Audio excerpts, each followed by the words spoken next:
नमस्कार, news point लेकर हाजिर हूं मैं राजीव। तो आज बड़ा दिन है। बड़ा दिन इसलिए क्योंकि छठवें चरण का मतदान आज संपन्न हो चुका है। 5 बजे तक के जो आंकड़े हैं वो बता रहे हैं कि 53% से ज्यादा उत्तर प्रदेश के छठवें चरण में मतदान हुआ है। लेकिन इस पर भी चर्चा करेंगे। उससे पहले आपको ये भी बताऊं कि 7वें चरण के लिए भी गहमा गहमी बहुत तेज है। प्रधानमंत्री नरेंद्र मोदी सीधे वाराणसी की तरफ रुख किए हुए हैं और पूर्वांचल का ये जो आखिरी फेज है, 7वां चरण जो है, उस पर सबकी निगाहें टिक गई हैं। उससे पहले आज छठवें चरण में सबसे बड़ा जो एपी सेंटर इस चुनाव का बना हुआ था, आज के चुनाव का, आज के मतदान का, वो था गोरखपुर। गोरखपुर शहर, गोरखपुर में भी बताऊं तो जो गोरखपुर शहर है वहां से, क्योंकि योगी आदित्यनाथ चुनावी मैदान में हैं और योगी आदित्यनाथ को लेकर के भी कहा जा रहा है कि वो फंसे हुए हैं। कितना फंसे हुए हैं? हालांकि एक कद्दावर नेता जिसके बारे में ये कहा जाता रहा है, एक तुकबंदियां चलती रही, कुछ बातें चलती रही कि अगर गोरखपुर में रहना है तो योगी योगी कहना है। पिछले 28 साल से गोरखपुर में भाजपा नहीं बल्कि योगी आदित्यनाथ का परचम लहराता रहा। अपने अंदाज में, अपने हिसाब से वो चुनाव लड़ते रहे, जीतते रहे। लेकिन अब क्या इस चुनाव में वो फंस गए हैं? क्योंकि आज सुबह जब मतदान के बाद वो निकले तो जो 300 के पार की बात करते थे, इस बार 300 के पार की बात नहीं की उन्होंने 300 से नीचे की बात की है। पहली दफा योगी आदित्यनाथ ने अपना बयान बदला है। उस बाइट को भी सुनाएंगे। लेकिन इससे इतर यहां वाराणसी में आज ममता बनर्जी थी। हालांकि ममता बनर्जी कल ही आ गई थी वाराणसी और कल उनका स्वागत कुछ भाजपा के कार्यकर्ताओं ने, हिंदू युवा वाहिनी के कार्यकर्ताओं ने काले झंडे दिखाकर किया।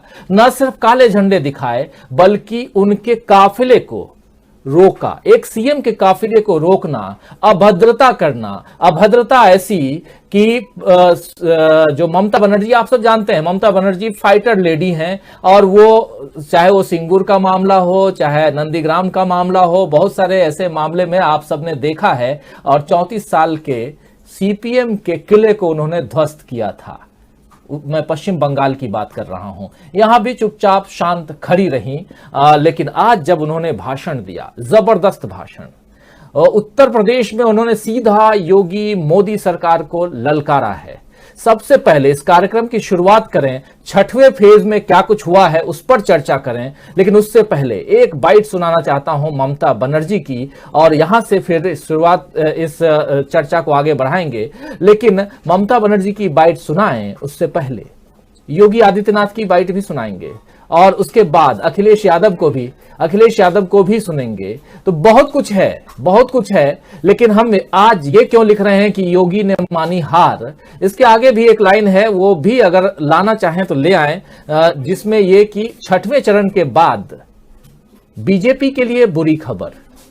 हमारे साथ कुछ साथी इस वक्त, वरिष्ठ पत्रकारों की टोली इस वक्त जुड़ चुकी है। आइए सबसे पहले परिचय करवाऊं आप सबका और फिर कार्यक्रम को आगे बढ़ाएं। हमारे साथ इस वक्त 5 वरिष्ठ जन मौजूद हैं। श्रवण गर्ग जी हैं, आप सब भली भांति परिचित हैं श्रवण जी से। श्रवण जी, आपका स्वागत करता हूं इस कार्यक्रम में। हमारे साथ ओम प्रकाश जी सीधे जुड़े हुए हैं अयोध्या से। ओम प्रकाश जी, आपका स्वागत है। और अयोध्या हॉट केक है और अयोध्या कल काफी चर्चा में था। भगवा से हरा और हरा से फिर लाल, ये कैसे हुआ ये भी जानेंगे ओम प्रकाश सिंह जी से। और साथ में प्रशांत टंडन जी भी हमारे साथ हैं, थोड़े समय के लिए हैं, इनको 7 बजे जाना है। प्रशांत जी, आपका स्वागत करता हूं। और हमारे साथ ही सीधे मऊ से जुड़े हुए हैं, अपने घर से जुड़े हुए हैं। पिछले दिनों लगातार जयशंकर जी पूर्वांचल की यात्रा पर रहे, इस चुनाव को बहुत नजदीक से देख रहे हैं। पिछले लगभग 5-7 दिनों से पश्चिमी उत्तर प्रदेश और अवध के एरिया को तो हम लोगों ने साथ घूमा, मैं और जयशंकर जी ने।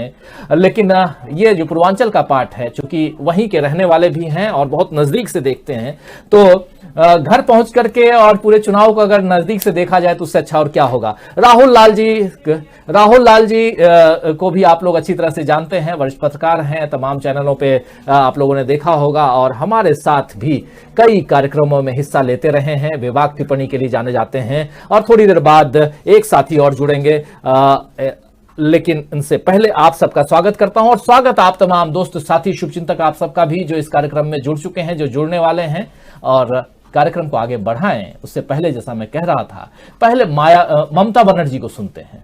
ममता बनर्जी वाराणसी में थी। वाराणसी में ममता बनर्जी का भाषण और भाषण किस अंदाज का है उसको पहले सुन लीजिए। बहुत अलग अलग बातें उन्होंने रखी हैं, उनमें से एक 2 मिनट की बाइट सुनाता हूं। वाराणसी क्यों महत्वपूर्ण है, ममता बनर्जी क्यों महत्वपूर्ण है और 7वां फेज क्यों महत्वपूर्ण है, इस पे चर्चा। और उसके बाद 6वें फेज में क्या बुरी खबर है ये भी बताएंगे ममता बनर्जी। माता बहन को एक गवर्नमेंट क्या किया? हम पूरा स्टूडेंट को फ्री एजुकेशन देता है, साइकिल देता है, स्मार्टफोन देता है, 10 लाख रुपया करके स्मार्ट कार्ड देता है उसको पढ़ाशुना करने के लिए। अब क्या किया? ना किया है किसान के लिए, ना किया है मजदूर के लिए। और आज जब देश में जब भी चुनाव होता है कोई ना कोई बहाना बनाते हैं। अरे भाई बच्चा लोग दुख में है। जब प्लेन में आता है, प्लेन में एक प्लेन हमारा बच्चा लोग आए बहुत मुश्किल से, तो मैंने देखा एक वीडियो, मिनिस्टर जाके कहते हैं मोदी जी का जयगान करते हैं। अरे भाई तुमको ले आना कर्तव्य है। अगर हमारा बंगाल का कोई लड़का बाहर में पड़ा है, हम भी उसको दिल्ली आता है, हम ट्रेन का टिकट देके ले आता है। और बॉम्बे में आते हैं तो हम प्लेन का टिकट देके ले आते हैं। और मोदी जी आपका गवर्नमेंट क्या बोला कि अपन अपन से आओ, अपन अपन से मर जाएगा तो कौन बचाएगा? कौन बचाएगा? कौन देखेगा?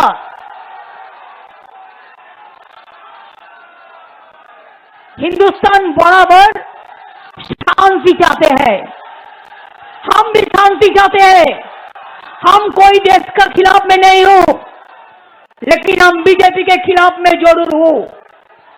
जो बीजेपी का कुछ काम करना नहीं आता, खाली धूप बात करते हैं, गंदा बात करते हैं, जुमला पार्टी है, सब उसको जुमला पार्टी बोलते हैं।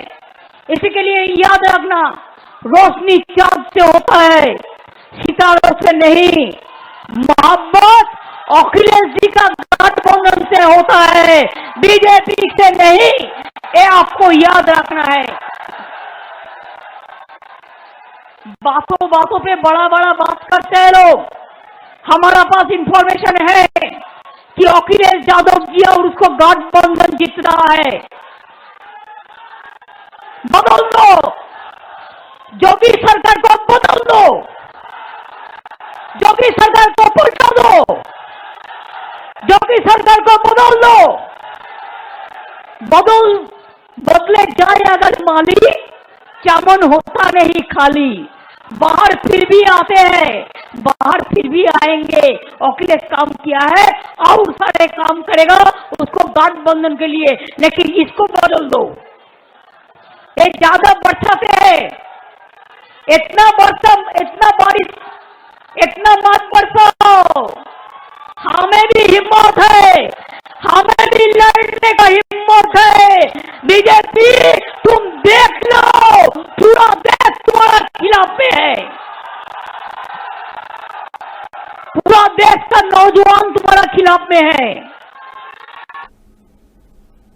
बहुत ही अग्रेसिव भाषण है ममता बनर्जी का। बहुत सारे अंश हैं इसमें, आगे हो सकता है कि एक आध और सुनाऊं, लेकिन सबसे मजेदार तथ्य कि मोहब्बत अखिलेश जी के गठबंधन से होता है, भाजपा से नहीं, ये कह रही हैं ममता बनर्जी। बहारें फिर भी आती हैं, बहारें फिर भी आएंगी, आप लोगों ने सुना भी होगा। तो अलग अलग अंदाज इनका ममता बनर्जी का, ये अग्रेसिवनेस, और वो भी वाराणसी में, वो भी हिंदी में। क्या कहेंगे प्रशांत टंडन जी? जी नहीं, ममता बनर्जी तो अपने शैली में है, वहां पे पूरे फुल फॉर्म में है। लेकिन आप देखिए कि अब हम उत्तर प्रदेश के चुनाव में और नतीजे आने में अब एक सप्ताह का समय बचा है। आज के फेज के बाद एक फेज और 111 सीटें हैं ये, और जो ट्रेंड पश्चिम से चला, वो ट्रेंड अब बरकरार ही नहीं है। ये जो आज का फेज गया है, जिसमें कि आप अपनी स्क्रीन पे अलग अलग जिलों का वोटिंग परसेंटेज बता रहे हैं, अब मुझे देखना होगा कि पिछली बार से जब फाइनल फिगर आएगी कि पिछली बार से ज़्यादा हुआ कि कम हुआ। अभी तक के ट्रेंड मुझे बता रहे हैं कि शायद वो बेहतर होगा यहाँ का पोलिंग परसेंटेज बाकी 5 चरणों से। अभी तक के ट्रेंड ऐसे दिख रहे हैं। अब इस 2017 में देखिए राजीव जी, यहाँ पे बीजेपी की शुरुआत ही गड़बड़ हो रही है। ये योगी आदित्यनाथ वहां पे खड़े हैं और योगी आदित्यनाथ पहला चुनाव विधानसभा का लड़ रहे हैं, और यहाँ से बीजेपी का खाता ही जो है वो कमजोर पिच पे बीजेपी यहाँ पे खेल रही है।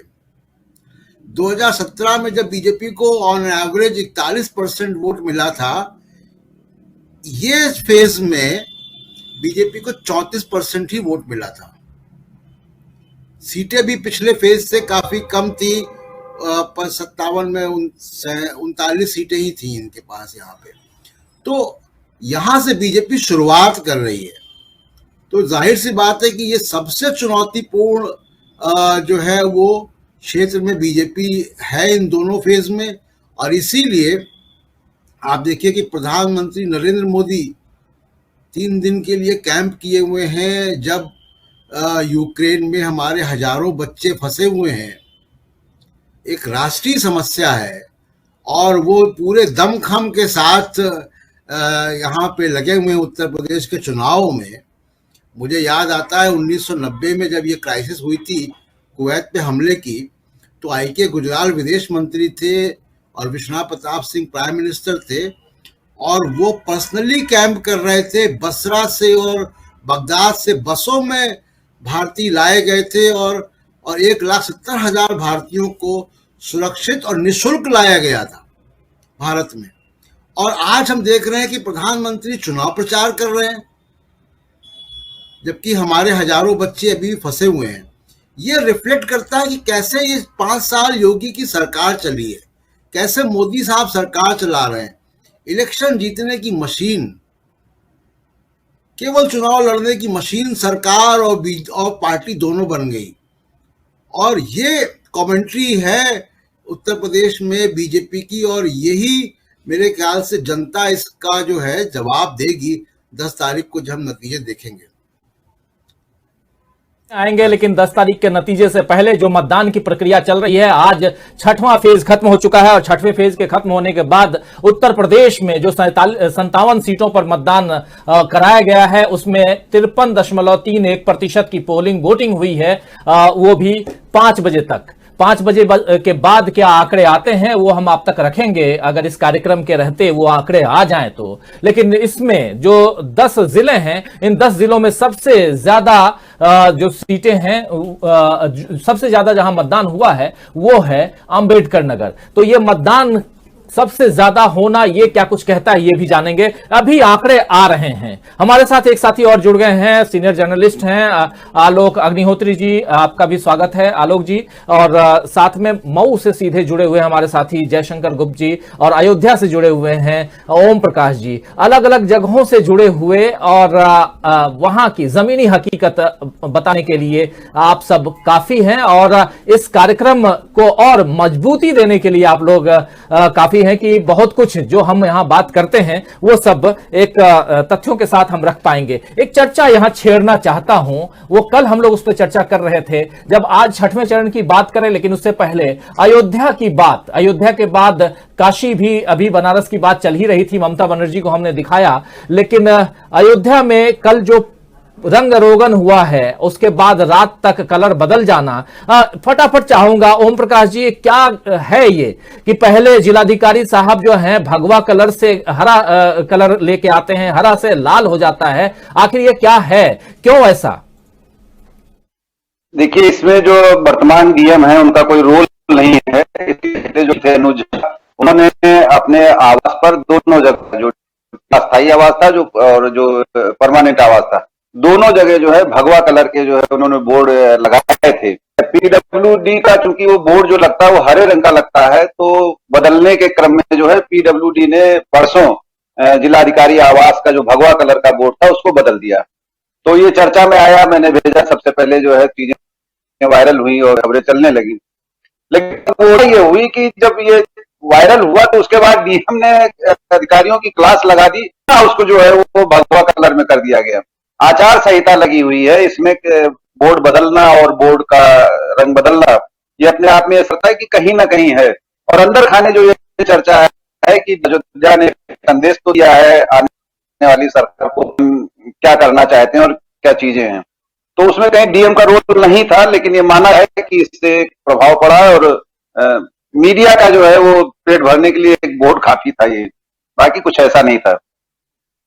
कुछ ऐसा नहीं था, लेकिन अपने आप में बहुत कुछ कहता है। हम और आप जैसे पत्रकार अगर बैठते हैं, विश्लेषण करते हैं, तो चीजें तो बहुत कुछ निकल के आती ही हैं। और आखिर क्या कारण है? अब कहने के लिए जो भी कहें कि नहीं भाई, बोर्ड लगाते समय डीएम साहब ने अपने हिसाब से लगवाया, लेकिन उतार के कलर बदलते समय डीएम साहब से नहीं पूछा गया और क्लास लगा दी गई। ये बात अगर हम और आप ऐसे लॉजिकली करें तो पचती नहीं है। खैर, जयशंकर जी आपके पास आना चाहूंगा, जमीनी हकीकत आपसे भी समझना चाहूंगा। आज छठवां चरण और 7 तारीख को 7वां और आखिरी चरण, इन दोनों के बीच जो छठवां खत्म हुआ है, क्या कुछ खबरें हैं आपके पास में? जरा समझाइए, बताइए, क्योंकि आज के बारे में बहुत कुछ कहा जा रहा है। कोई कह रहा है हाफ, कोई कह रहा है साफ। पता नहीं तो, लेकिन हम लोग जो पहले डिस्कस कर रहे थे, कमोबेश वैसा ही फीडबैक मिल रहा है, उसमें कोई बहुत ज्यादा फर्क नहीं है। हमारे पास किसी ने बताया था, अभी बात हो रहा गोरखपुर की बात बता रहे थे लोग कि जयशंकर जी आपको रोकूंगा। जो मैं चाहता हूं कि एक काम करो, टेलीफोन से ही जयशंकर जी को अगर उनका, क्योंकि उनकी आवाज पहुंचनी बहुत जरूरी है। गोरखपुर की बात कर रहे हैं, Gorakhpur first hand information Jaishankar ji से लेना चाहूंगा, सबसे जो है वो महत्वपूर्ण है। अगर टेलीफोन भी जोड़ ले तो ज्यादा ठीक रहेगा, मैं अपने प्रोडक्शन टीम से कह रहा हूं जी। लेकिन एक बाइट, एक बयान आप लोगों की, एक टिप्पणी आप लोगों की चाहूंगा। राहुल लाल जी, सबसे पहले आपके पास, क्या राहुल जी आज का जो चुनाव खत्म हुआ है और क्या कुछ है, जरा बताइए थोड़ा शॉर्ट में। आवाज आ रही है मेरी? हाँ आ रही है। हाँ, मैं कह रहा हूं कि देखिए, गोरखपुर की स्थिति को अगर देखते हैं तो गोरखपुर में ये सही बात है कि वहां पे माननीय मुख्यमंत्री जी की कुर्सी फंसी हुई है, तो वो संकट में आ गए हैं। वहां पे देखिए 70 से 75 हजार लगभग ब्राह्मण है और वो उन लोगों के ऊपर ही है सारा दारोमदार, तो वो एक तरह से वो स्थिति गड़बड़ है। गोरखपुर के जो दूसरा सीट है, वहां से जो चीजें आ रही है काफी रोचक, जो तमाम पत्रकार बता रहे हैं हम लोगों को कि संजय निषाद, जिनको की काफी मेहनत से एक तरह से साझा, एक तरह से उनको गठबंधन में रखा गया था, इस गोरखपुर के पूरे बेल्ट में एक तरह से अच्छी खासी संख्या है उनकी, लेकिन जो श्रवण निषाद वाला सीट है, वहां पे कहीं न कहीं उस जगह पे भी कुछ गड़बड़ी हुई है। और वहां पे जो दूसरे जो बीजेपी के जो बागी प्रत्याशी खड़े हुए हैं, वो कुछ वोट काट रहे हैं। इस कारण से कहीं न कहीं निषादों के जो दूसरे जो गोरखपुर जो ग्रामीण क्षेत्र है, वहां पर भी निषादों से जो है कि पत्रकारों ने, हमारे कई मित्रों ने बातचीत की, तो उनका कहना है कि अगर जो है कि चौरी चौरा वाले सीट पे जो है कि अगर हमारे निषाद नेता को नहीं जिताया जा रहा है, वहां पे वोट नहीं दिया जाएगा, तो हम लोग यहाँ पे विपिन सिंह जी को क्यों वोट देंगे यहाँ पे गोरखपुर ग्रामीण सीट पे। तो कहने का मतलब, एक तो भारतीय जनता पार्टी की जो सोशल इंजीनियरिंग थी वो पहले से ही कमजोर थी इस बार, लेकिन फिर भी उन्होंने जो सोशल इंजीनियरिंग बनाई थी जमीन पे, वो कहीं न कहीं समाजवादी पार्टी के सोशल इंजीनियरिंग का मुकाबला वो नहीं कर रहा था। और एक जो सबसे महत्वपूर्ण चीज जो तमाम लोग बता रहे हैं कि विरोध के लहर को हम लोग जिस रूप में देख रहे हैं, मतदान स्थल पे कहीं न कहीं सरकार विरोधी रुझान और ज्यादा कड़े और प्रभावी रूप से दिख रहा है। इसलिए आपको कोई हाफ बता रहा है, कोई आपको साफ बता रहा है। स्थिति इतना जरूर मान लीजिए कि हाफ और साफ के बीच में ही कहीं न कहीं मामला खड़ा है और टिका हुआ है। क्योंकि देखिए, जो पिछले बार की स्थिति थी, गोरखपुर के 9 सीटों में से 8 सीट भारतीय जनता पार्टी जीती थी, लेकिन इस बार बीजेपी के कोई भी नेता ये मानने के लिए तैयार नहीं है कि गोरखपुर के उस 8 वाले पुराने रिकॉर्ड को कहां से कायम रखेंगे, जब तमाम कई सारे सीटें जो है कि वो बिल्कुल फंसी पड़ी हुई है। तो अगर ये गोरखपुर जो कि सबसे हॉट केक है, अगर वहीं पर संकट है, तो आप अंदाजा हम लोग लगा सकते हैं कि पूरे चरण पे क्या स्थितियां हैं। तो इसलिए भारतीय जनता पार्टी जो उम्मीद लगा रही थी छठवें चरण से, वो उम्मीद यहां पे भी उनका पूरी तरह से टूटता हुआ नजर आ रहा है। वो जिस लाभार्थी वर्ग पे भरोसा कर रहे थे कि वो लाभार्थी वर्ग आएगा, उनके समर्थन में वोट करेगा, वो भी उनके समर्थन में बाहर नहीं निकला। जी बिल्कुल राहुल जी, और आएंगे। लाभार्थी वर्ग बहुत बड़ा इस पूरे चुनाव के दौरान अलग अलग टेलीविजन चैनल्स पर एक डिबेट का एक जरिया बना हुआ है। इस पर भी चर्चा करेंगे। हमारे तमाम साथी जुड़े हुए हैं तो इन लोगों के बीच इन लोगों की बातें भी सुनेंगे। जयशंकर जी हमारे साथ टेलीफोन से जुड़े हुए हैं। जयशंकर जी, अगर आवाज हमारी मिल रही है तो आपसे यही जानना चाहूंगा, जो सवाल आपके पास मैंने पहले भी पुटअप किया था कि छठवें चरण को लेकर के, चूंकि आप वहां हैं, गोरखपुर सहित तमाम जगहों से क्या खबरें आ रही हैं, क्योंकि बहुत अलग अलग बातों में सीधी और सिंपल बात यही हो रही है कि कहीं हाफ कहीं साफ की बात आ रही है। क्या कहेंगे आप, क्या आपके पास इनपुट है? नहीं राजीव जी, वही आ रहा रुझान, वही उसी तरह के आ रहे हैं सामने, फीडबैक मिल रहा है। जिन बातों की हम चर्चा कर रहे थे कि गाजियाबाद से लेके गोरखपुर और बागपत, हेलो आवाज आ रही है ना? जी जी आ रही है। हाँ, कि बागपत से लेकर बलिया तक और गाजियाबाद से लेकर गोरखपुर और गाजीपुर तक लगभग एक ही तरह की ये है, फीडबैक है। अब गोरखपुर में जो बता रहे थे लोग कि योगी जी चुनाव जीत भी सकते हैं, आराम से भी जीत सकते हैं, लेकिन उतना आसान नहीं होगा जैसा लगता है कि मुख्यमंत्री एकदम क्लीन स्वीप कर देंगे। वहां सुभावती शुक्ला काफी मजबूत लड़ रही है, वहां उनका चुनाव है। और गोरखपुर में जो बता रहे हैं कि उसमें से 4 या 5 सीटें समाजवादी पार्टी का गठबंधन जीत सकता है और तकरीबन 2 या 3 सीटें बीजेपी के हाथ में जाते हुए दिखाई दे रही है। एक आध सीट इधर उधर हो सकती है, तो ये बड़ी बात है। मतलब मुख्यमंत्री का जिला होते हुए भी, चूंकि एक सीट वहां पे चिल्लू पार है जहां हरशंकर तिवारी का कुनबा लड़ता है, आज तक कभी भाजपा का वहां खाता भी नहीं खुला। मतलब 2017 की लहर में भी चिल्लू पार को ये लोग जीत नहीं पाए थे। तो वो ये सारे समीकरण बन रहे हैं। बल्कि देवरिया, कुशीनगर और ये जो फाजिल नगर की बात भी हो रही, फाजिल नगर में बौखलाहट में लोगों ने स्वामी प्रसाद मौर्य के काफिले पे जो हम पथराव किया था, हमला किया था, उसका रिएक्शन मुझे आज देखने को मिला मऊ जिले में भी और आजमगढ़। आज मैं आजमगढ़ जिले में गया था। आपको बताऊं कि आजमगढ़ में फूलपुर पवई एक विधानसभा क्षेत्र है। 2017 के चुनाव में जब भाजपा का एक ही सीट मिली थी पूरे आजमगढ़ जिले में और 10 सीटें थी, उसमें से एक सीट मिली थी भाजपा को, फूलपुर पवई का। रमाकांत यादव वहां के बाहुबली हैं, उनका बेटा अरुणकांत यादव चुनाव जीते थे। इस बार रमाकांत यादव समाजवादी पार्टी में आ गए और वो खुद चुनाव लड़ रहे हैं। तो मैं जानना चाहता था, वहां जाकर के देखना चाहता था कि क्या है, माहौल कैसा है। तो काफी गाँव में, ग्रामीण इलाकों में भी घूमे हम, तो उन्होंने कहा कि साहब जब ये उधर से भाजपा में थे तब भी हम लोगों ने उनका साथ दिया था, लेकिन अब तो जब समाजवादी पार्टी में आ गए, अपने घर में आ गए हैं, तो फिर तो कोई बात ही नहीं है, फिर तो कोई दिक्कत हो ही नहीं सकती है, बहुत बड़े मार्जिन से चुनाव जीतेंगे। तो अब ये लोग कह रहे हैं कि आजमगढ़ में शायद ही कोई एक सीट अभी इस बार हो जिसके बारे में कह सकते हैं कि भाजपा वहां कड़ी टक्कर दे रही हो, जीतने की स्थिति में हो। ये हालत हो गई है। यही हालत मऊ जिले का भी है। मऊ जिले में भी काफी जगहों पे घूमा, मैं घोसी में घुमा, देख करके आ रहा हूं मैं। लेकिन हमारे मित्र जो ओम प्रकाश जी है वो बताएंगे, क्योंकि हमारी किसी से बात हो रही थी अम्बेडकर नगर में, तो अम्बेडकर नगर में भी ये कह रहा था कोई कि वहां साहब 5 की 5 सीटें लगता है कि सपा गठबंधन को निकल के आ जाएंगे। अब वो कितना सच है कितना गलत है ये तो 10 तारीख को आएगा और ओम प्रकाश जी इसके बारे में बेहतर बता पाएंगे। लेकिन जो रुझान वहां से दिखाई दिया था पश्चिमी उत्तर प्रदेश से, तकरीबन उसी तरह का है। हाँ, ये जरूर है कि इन कुछ जिलों में, पूर्वी उत्तर प्रदेश के कुछ जिलों में बहुजन समाज पार्टी जो पश्चिम में मुख्य धारा की लड़ाई से बाहर हो गई थी, वो यहाँ लड़ाई में दिखाई दे रही है। वो ट्रायंगल बना रही है जगह जगह। अब उस ट्रायंगल के बनने का फायदा कहीं कहीं सपा गठबंधन को भी हो रहा है, क्योंकि जो पिछड़ी जातियों में, अति पिछड़ी जातियों में या दलित जातियों में जो बीजेपी के साथ जा सकते थे लोग, वो लोग भी अब चूंकि बंटवारा हो जा रहा है, कुछ तो भाजपा के साथ जा रहे हैं, कुछ बहुजन समाज पार्टी के साथ जा रहे हैं, कुछ सपा गठबंधन के साथ भी आ रहे हैं। तो इसका जो असर, इसका लाभ भी सपा गठबंधन को ही मिल रहा है। अब ये कितना होगा, फलीभूत होगा, ये हमको 10 तारीख को मालूम हो जाएगा, या उसके पहले हो सकता है कि एग्जिट पोल में भी उसके कुछ रुझान मिल जाए। लेकिन माहौल वही है राजीव जी, एकदम लोगों के सामने मुख्य मुद्दा यही बन के आ रहा है। ये लोग लाख कोशिश कर रहे हैं। आप आश्चर्य नहीं करिएगा कि अमित शाह जी गली गली झांक रहे हैं, गली गली घूम रहे हैं।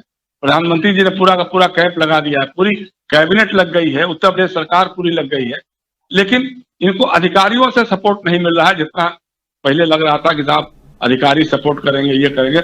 अभी हमारी किसी अधिकारी से बात हो रही थी, वो लोग कह रहे हैं साहब आप लोग घबराइए नहीं, जो पोस्टल बैलेट हुआ है, जहां जहां हुआ है उसमें अधिकतर वही लोगों ने जोड़ दिया जो pension scheme, old pension scheme के मारे हुए हैं, और इनको लगता है कि अखिलेश यादव की सरकार बनेगी तो हमको उस स्कीम का फायदा मिलेगा।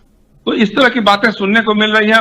अंदर खाने क्या चल रहा है राजीव जी, तो कहना बड़ा मुश्किल है, लेकिन माहौल जो लहर जो पश्चिम उत्तर प्रदेश से दिखाई दी थी, वो लहर यहाँ पर भी साफ देखने को मिल रही है। इसमें कहीं कोई कमी नहीं है। कल अखिलेश यादव आने वाले हैं यहाँ मऊ जिले में ही कोपागंज एक कस्बा है, वहां उनकी सभा है दिन में 12 बजे, और वहां से वो मऊ जिले को पूरा कवर करेंगे, क्योंकि अगल बगल के इलाके भी, चाहे मऊ है, चाहे घोसी है, चाहे मधुबन है, चाहे मुहम्मदाबाद की सीटें हैं, ये चारों सीटें वहीं से कवर हो जाती हैं। तो अखिलेश यादव का उसके बाद जो यहाँ का माहौल बता रहे हैं लोग कि और बदलाव उसमें आएगा।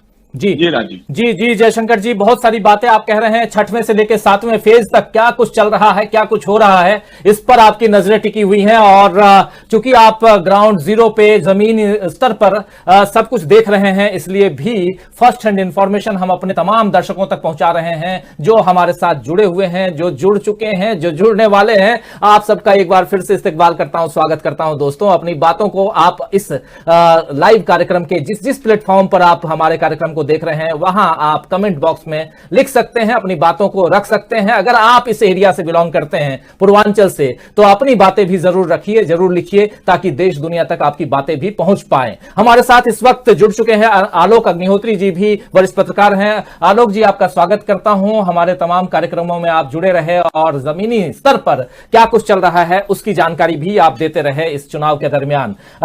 एक बार सबसे पहले लेकिन जाना चाहूंगा श्रवण गर्ग जी के पास में। श्रवण जी, आप तमाम बातें सुन रहे हैं, और खासकर 6वें चरण के बाद उत्तर प्रदेश की राजनीति को अब किस दिशा में जाते हुए आप देख रहे हैं, क्योंकि जो बातें हो रही हैं, और आज 6वें चरण के बाद थोड़ी देर बाद मैं वो बाइट भी सुनाऊंगा योगी आदित्यनाथ की, और हम क्यों लिख रहे हैं कि योगी ने मानी हार, ये भी बताएंगे। लब्बो लुआब ये है कि योगी आदित्यनाथ और पूरा का पूरा जो बीजेपी कुनबा है, जो 300 के पार कहता था, आज 300 के नीचे क्यों कह रहा है, ये समझेंगे। लेकिन उससे पहले, क्या 6वें चरण के बाद हाफ और साफ की जो बात हो रही है श्रवण गर्ग जी, वो बात, उस बात में कितनी सच्चाई, कितना दम देख रहे हैं? सच्चाई छोड़िए, लेकिन एक विश्लेषक होने के नाते कितना दम है, ये सबसे पहले आपसे जानना चाहूंगा। देखिए, 6ठे चरण के पहले 5 चरणों तक 292 सीट्स का फैसला हो चुका था। इसका मतलब है कि जो मेजॉरिटी सीट्स हैं जो सरकार बनाने वाली हैं, वो उसका फैसला हो चुका है। भारतीय जनता पार्टी के लिए सबसे ज्यादा महत्वपूर्ण अब ये 6ठे और 7वें चरण है। 6ठे और 7वें, तो 6ठे का भी हो गया निपटारा 57 सीटों का, तो अब 349 सीट्स हो गई हैं। ये 6ठा और 7वां चरण ही बीजेपी के लिए सबसे इंपॉर्टेंट है, क्योंकि आप देख रहे हैं कि न सिर्फ इन 6ठे और 7वें चरण में महत्वपूर्ण नेता लोग हैं पूरे इलाके में, ये पॉलिटिकली और क्रिमिनली काफी चार्ज इलाका है, मतलब ये अलग किस्म का इलाका है। ये इन इलाकों के बारे में हम ये नहीं कह रहे हैं कि ये जाट मुस्लिम कॉम्बिनेशन का है, या मुस्लिम डोमिनेटेड है, यादव डोमिनेटेड है। हम इसके बारे में कुछ इस तरह की बात नहीं कर रहे हैं। ये बात कर रहे हैं कि अब प्रतिष्ठा पर, दांव पर क्या लगा हुआ है। आपने भी कहा है और दिख भी रहा है कि ऐसे संकट के समय में अगर मोदी जी को 3 दिन के लिए बनारस में बैठना पड़ रहा है, और योगी जी को पूरे अपना सारी ताकत गोरखपुर में लगानी पड़ रही है, तो इसके क्या मायने हैं? ऐसा क्या पहले कभी हुआ है क्या? क्या ऐसा 2017 में हुआ है क्या? 2019 में हुआ है क्या? या 2014 में हुआ है क्या? नहीं हुआ है। और खासकर ये यूक्रेन संकट के समय ये जो हो रहा है, ये भी काफी निर्णायक है। प्रधानमंत्री के लिए बहुत जरूरी हो गया ये दिखाना कि वो अपने बनारस की सारी सीटें पिछले चुनाव के मुकाबले ज्यादा मार्जिन से जीत कर दिखाएं।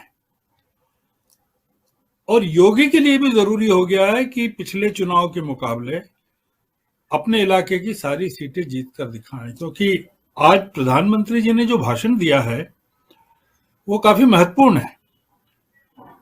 वो महत्वपूर्ण इस मायने में है कि प्रधानमंत्री जी ने जो बनारस से शुरू किया था अपना भाषण, अगर आपको याद हो कि उन्होंने ये कहा था कि योगी को जिताना जरूरी है अगर केंद्र में एक मजबूत सरकार बनाना है तो, और यही अमित शाह भी कहते रहे हैं। प्रधानमंत्री जी ने आज ये कहा कि भारतीय जनता पार्टी की जीत जरूरी है अगर राज्य का लगातार विकास करना है। अब योगी पिक्चर में नहीं है भारतीय जनता पार्टी के, तो ये जो फेज है छठा और सातवां, जिसमें प्रशांत जी ने भी कहा, और अब तो केवल 54 सीटों का फैसला होना है, पर ये इलाके बहुत महत्वपूर्ण है। आजमगढ़ का जैसे मऊ का इन्होंने बताया जयशंकर जी ने, जौनपुर है, गाजीपुर है, चंदौली है, वाराणसी, भदोही, मिर्जापुर, सोनभद्र में ऑलरेडी प्रधानमंत्री सभा पहले कर चुके हैं। चंदौली और जौनपुर में आज उन्होंने की है, और बनारस में 3 दिन बैठने वाले हैं। आप सोचिए कि कितना इम्पोर्टेंस ये भारतीय जनता पार्टी के लिए इम्पोर्टेंट हो गया है। ये जो जिले हैं जहां की अब चुनाव होना है 7 तारीख को, और ये काफी डिसाइसिव भी होने वाले हैं और यहाँ काफी बड़ी लड़ाई होने वाली है। तो मैं जो देख रहा हूं, जो आप भी देख रहे हैं, मैं भी देख रहा हूं कि भारतीय जनता पार्टी एक बहुत बड़े संकट में तो पहुंच चुकी है। अब उसके सामने क्या बचा है बचाने के लिए? 2 चीजें हैं। जो जनरल फीडबैक है उसमें तो ये है कि वो सरकार बचा नहीं पा रहे हैं।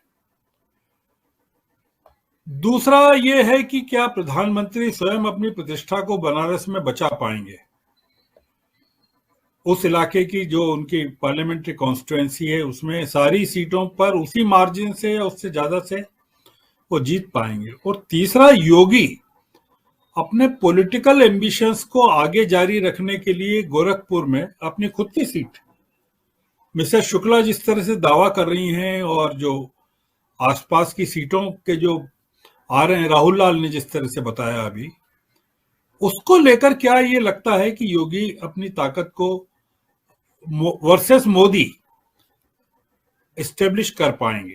तो ये जो फेज है छठा और सातवां बहुत निर्णायक होने वाला है, और मुझे लगता है कि ये तय कर देगा कि मार्जिन क्या होने वाला है जीत का, मतलब सीटों का। मतलब ये एक तो सपा गठबंधन को काफी बढ़त मिल रही है 5 चरणों में, ये एस्टेब्लिश फैक्ट जो इमर्ज होके आ रहा है सारे विश्लेषणों में।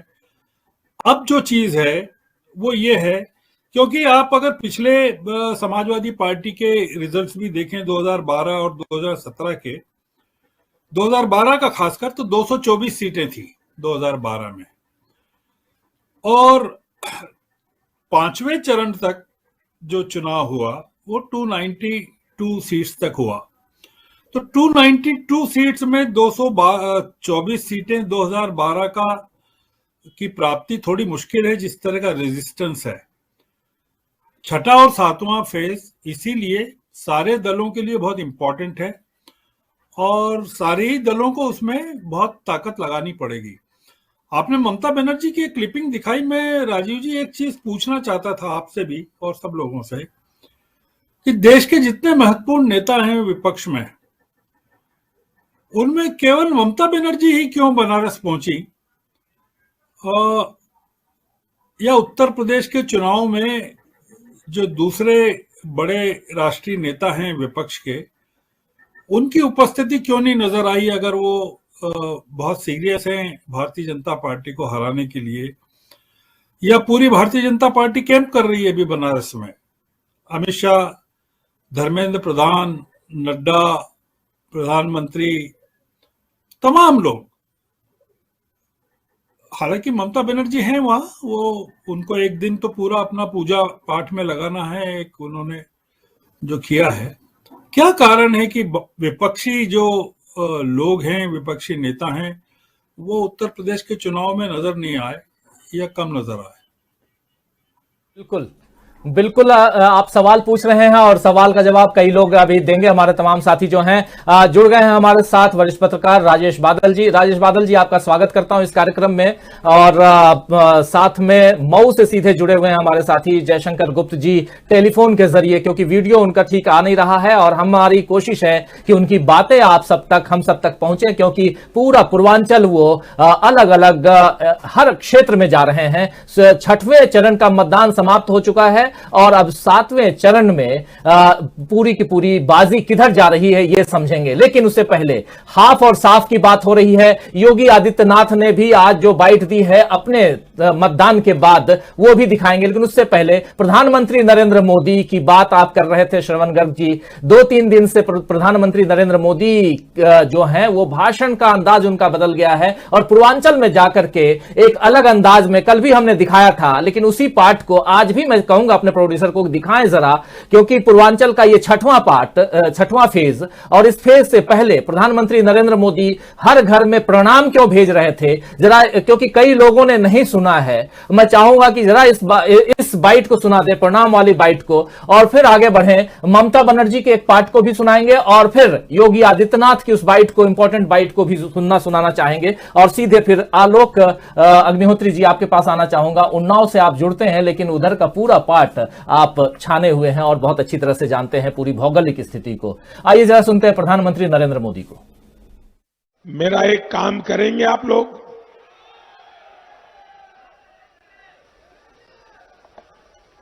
ऐसे नहीं जोरे से बताइए। माताएं बहनें मेरा काम करेगी, नौजवान मेरा काम करेंगे, सारे किसान भाई मेरा काम करेंगे, पक्का करेंगे। तो देखिए 3 तारीख के पहले हरेक के घर जाइए और उनको कहिए मोदी जी ने आपको प्रणाम भेजा है। ये काम करेंगे। हरेक के घर में मेरा प्रणाम पहुंचना चाहिए, मेरा नमस्ते पहुंचना चाहिए। पहुंचेगा ना? आप घर घर जाकर एनडीए को जिताने के लिए समझाएंगे, भाजपा को जिताने के लिए समझाएंगे, निषाद पार्टी को जिताने के लिए समझाएंगे, अपना दल को जिताने के लिए समझाएंगे।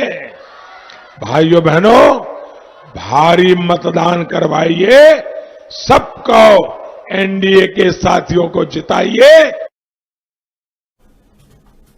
तो ये प्रणाम भेजने का एक अलग अंदाज, इसके बाद भी उन्होंने बलिया में भी प्रणाम भेजा और कई अलग अलग मंचों से प्रधानमंत्री नरेंद्र मोदी प्रणाम भेज रहे हैं। ये प्रणाम है या अब तक की गलतियों के लिए माफी है, चर्चा हम लोग कर रहे थे कल भी। आलोक अग्निहोत्री जी, अब पूरा कैंप जो है वो हो चुका है वाराणसी पे, लेकिन उससे पहले पूरी नजरें इधर योगी आदित्यनाथ पर टिकी हुई थी। आज योगी आदित्यनाथ फंसे हुए हैं, ये बात भी लगातार कही जा रही है। आपके पास क्या इनपुट है जरा ये बताइए। और दूसरी बात, अगर यहां फंस गए और ऐसे ही अयोध्या में फंस गए, ऐसे ही मथुरा में फंस गए, तो क्या बीजेपी फंस गई है? जी राजीव जी, जो हालात हैं, जिस तरीके से भाजपा ने अपने चुनाव की शुरुआत की थी और बहुत आक्रामकता के साथ और बहुत विभिन्न तरीके के विषयों को लाके और आज प्रधानमंत्री को प्रणाम भेजना पड़ रहा है। देखिए अभी इस पूरे चरण में 3 बड़े नेता और वो सब आसपास लड़ रहे हैं। योगी आदित्यनाथ गोरखपुर सदर से, फाजिल नगर से स्वामी प्रसाद मौर्य और कांग्रेस के लीडर हैं अजय लल्लू, वो भी नजदीक की कुशीनगर की सीट से लड़ रहे हैं। अब अगर गोरखपुर, कुशीनगर, महाराजगंज और इन एरिया को आप लेंगे तो करीब 3 दर्जन सीटें होती, जिसके अंदर तकरीबन 30 सीटें भाजपा के और भाजपा के अलायंस के पास में। इसको बचाना इनके लिए एक बहुत बड़ी चुनौती है और जो बचती नहीं दिख रही। वजह है गोरखपुर सदर और गोरखपुर ग्रामीण के अलग होने के बाद, ये 2 विधानसभाओं के बाद वहां का जो पूरा डायनेमिक्स है जो कास्ट का डायनेमिक्स है, जो मठ का प्रभाव क्षेत्र है, उसके अंदर तब्दीलियां आ गई। और वो जो तब्दीलियां आई हैं, सदर की सीट में ब्राह्मण, कायस्थ, बनिया और मुस्लिम, इवन मठ की वजह से एक वक्त तक, चूंकि ये मठ है गोरखनाथ पीठ के साथ, यहां से जो मुस्लिम संत हैं, जो सूफिज्म का एक धारा थी, वो अपने आप को जोड़ा मानती थी। लेकिन पिछले 6 महीने पहले जिस तरीके से उनको उजाड़ा गया, तो वो उसका एक रिफ्लेक्शन, वो जो मुस्लिम वोट है वो पूरी तरीके से साइलेंट है, लेकिन वो तय कर चुका है कि यहां से योगी की हार के बिना जो उसका दमन है वो नहीं रुकता है। दूसरा, चंद्रशेखर आजाद का सदर सीट पे पहुंचना, जो लाभार्थियों का एक बड़ा हिस्सा है, तकरीबन 55% हिस्सा जो दलितों के पास है, उस दलितों के हिस्से में चंद्रशेखर आजाद ने बिल्कुल नए तरीके की वॉइस दी। वो वोट में चंद्रशेखर आजाद को नहीं जा रहा है, बल्कि वो योगी के हराने में उसका प्रयोग हो रहा है। और एक खास चीज जिसको लोगों ने याद कर लिया है इस बीच में, सीएनआरसी के मूवमेंट के दौरान जो दमन हुआ है मऊ के अंदर, आजमगढ़ के अंदर, गोरखपुर के अंदर, ये पूरे एक सेंटर बन गए थे पूरब में। और यह जो दमन हुआ, उस दमन के अंदर अभी तक वो मुकदमे दायर हैं। जो रिकवरी नोटिस जिसके ऊपर अभी सुप्रीम कोर्ट का फैसला आया है, वो भी मऊ का ही है। तो ये जो पूरा एक सिनेरियो बन रहा है, और इनका अभी भी पिछले 2 दिन पहले इनको फिर से अचानक खड़े हुए बुलडोजर याद आ गए। तो उस बुलडोजर से निजात, और एक खास चीज इस बीच के अंदर जो बहुत चर्चा में आई है, और वो चर्चा साफ तौर पे दिखाई दे रही है, दुनिया की नजरें यूक्रेन और रूस के संदर्भ पे हैं। तकरीबन 21-22 हजार भारतीय छात्र और कुछ वहां टीका से जुड़े हुए लोग फंसे हुए हैं। इस तरीके की त्रासद स्थिति में प्रधानमंत्री का कोई स्पष्ट वक्तव्य और कोई प्रयास नहीं आया है। दूसरी चीज, पीएसयू को जिस तरीके से इन्होंने बेचा, और उसका हालिया उदाहरण एयरलाइंस के सवाल पे आ गया, उस चीज ने बिल्कुल ये साफ कर दिया है कि अगर ये रहे सत्ता में तो ये कुछ भी नहीं छोड़ेंगे। बेरोजगारी का सवाल है, बेरोजगारी का उधर पूर्वांचल से निकल के 2 ही सेंटर हैं जिसके अंदर छात्र आता है, एक है बनारस का और दूसरा है इलाहाबाद का, जिसके अंदर बल्क में छात्र आता है, जो गोरखपुर से और उस पूरे क्षेत्र से निकल के इधर आता है। तो छात्रों के अंदर एक बड़ी नाराजगी दिख रही है। सवाल यह है कि अब मोदी जी जो बनारस कैंप कर रहे हैं, बनारस कैंप के भी हालात बहुत अजीबोगरीब, क्योंकि विश्वनाथ मंदिर और उसके आसपास अस्सी घाट, और अस्सी घाट से लेके वो जो गलियां हैं, उसके अंदर कॉरिडोर बनाने में जिस तरीके से तोड़ा था, और जो वहां रेजिस्टेंस, पीपुल रेजिस्टेंस था, वो बीजेपी के खिलाफ एक बड़ी लहर में तब्दील हो रहा है।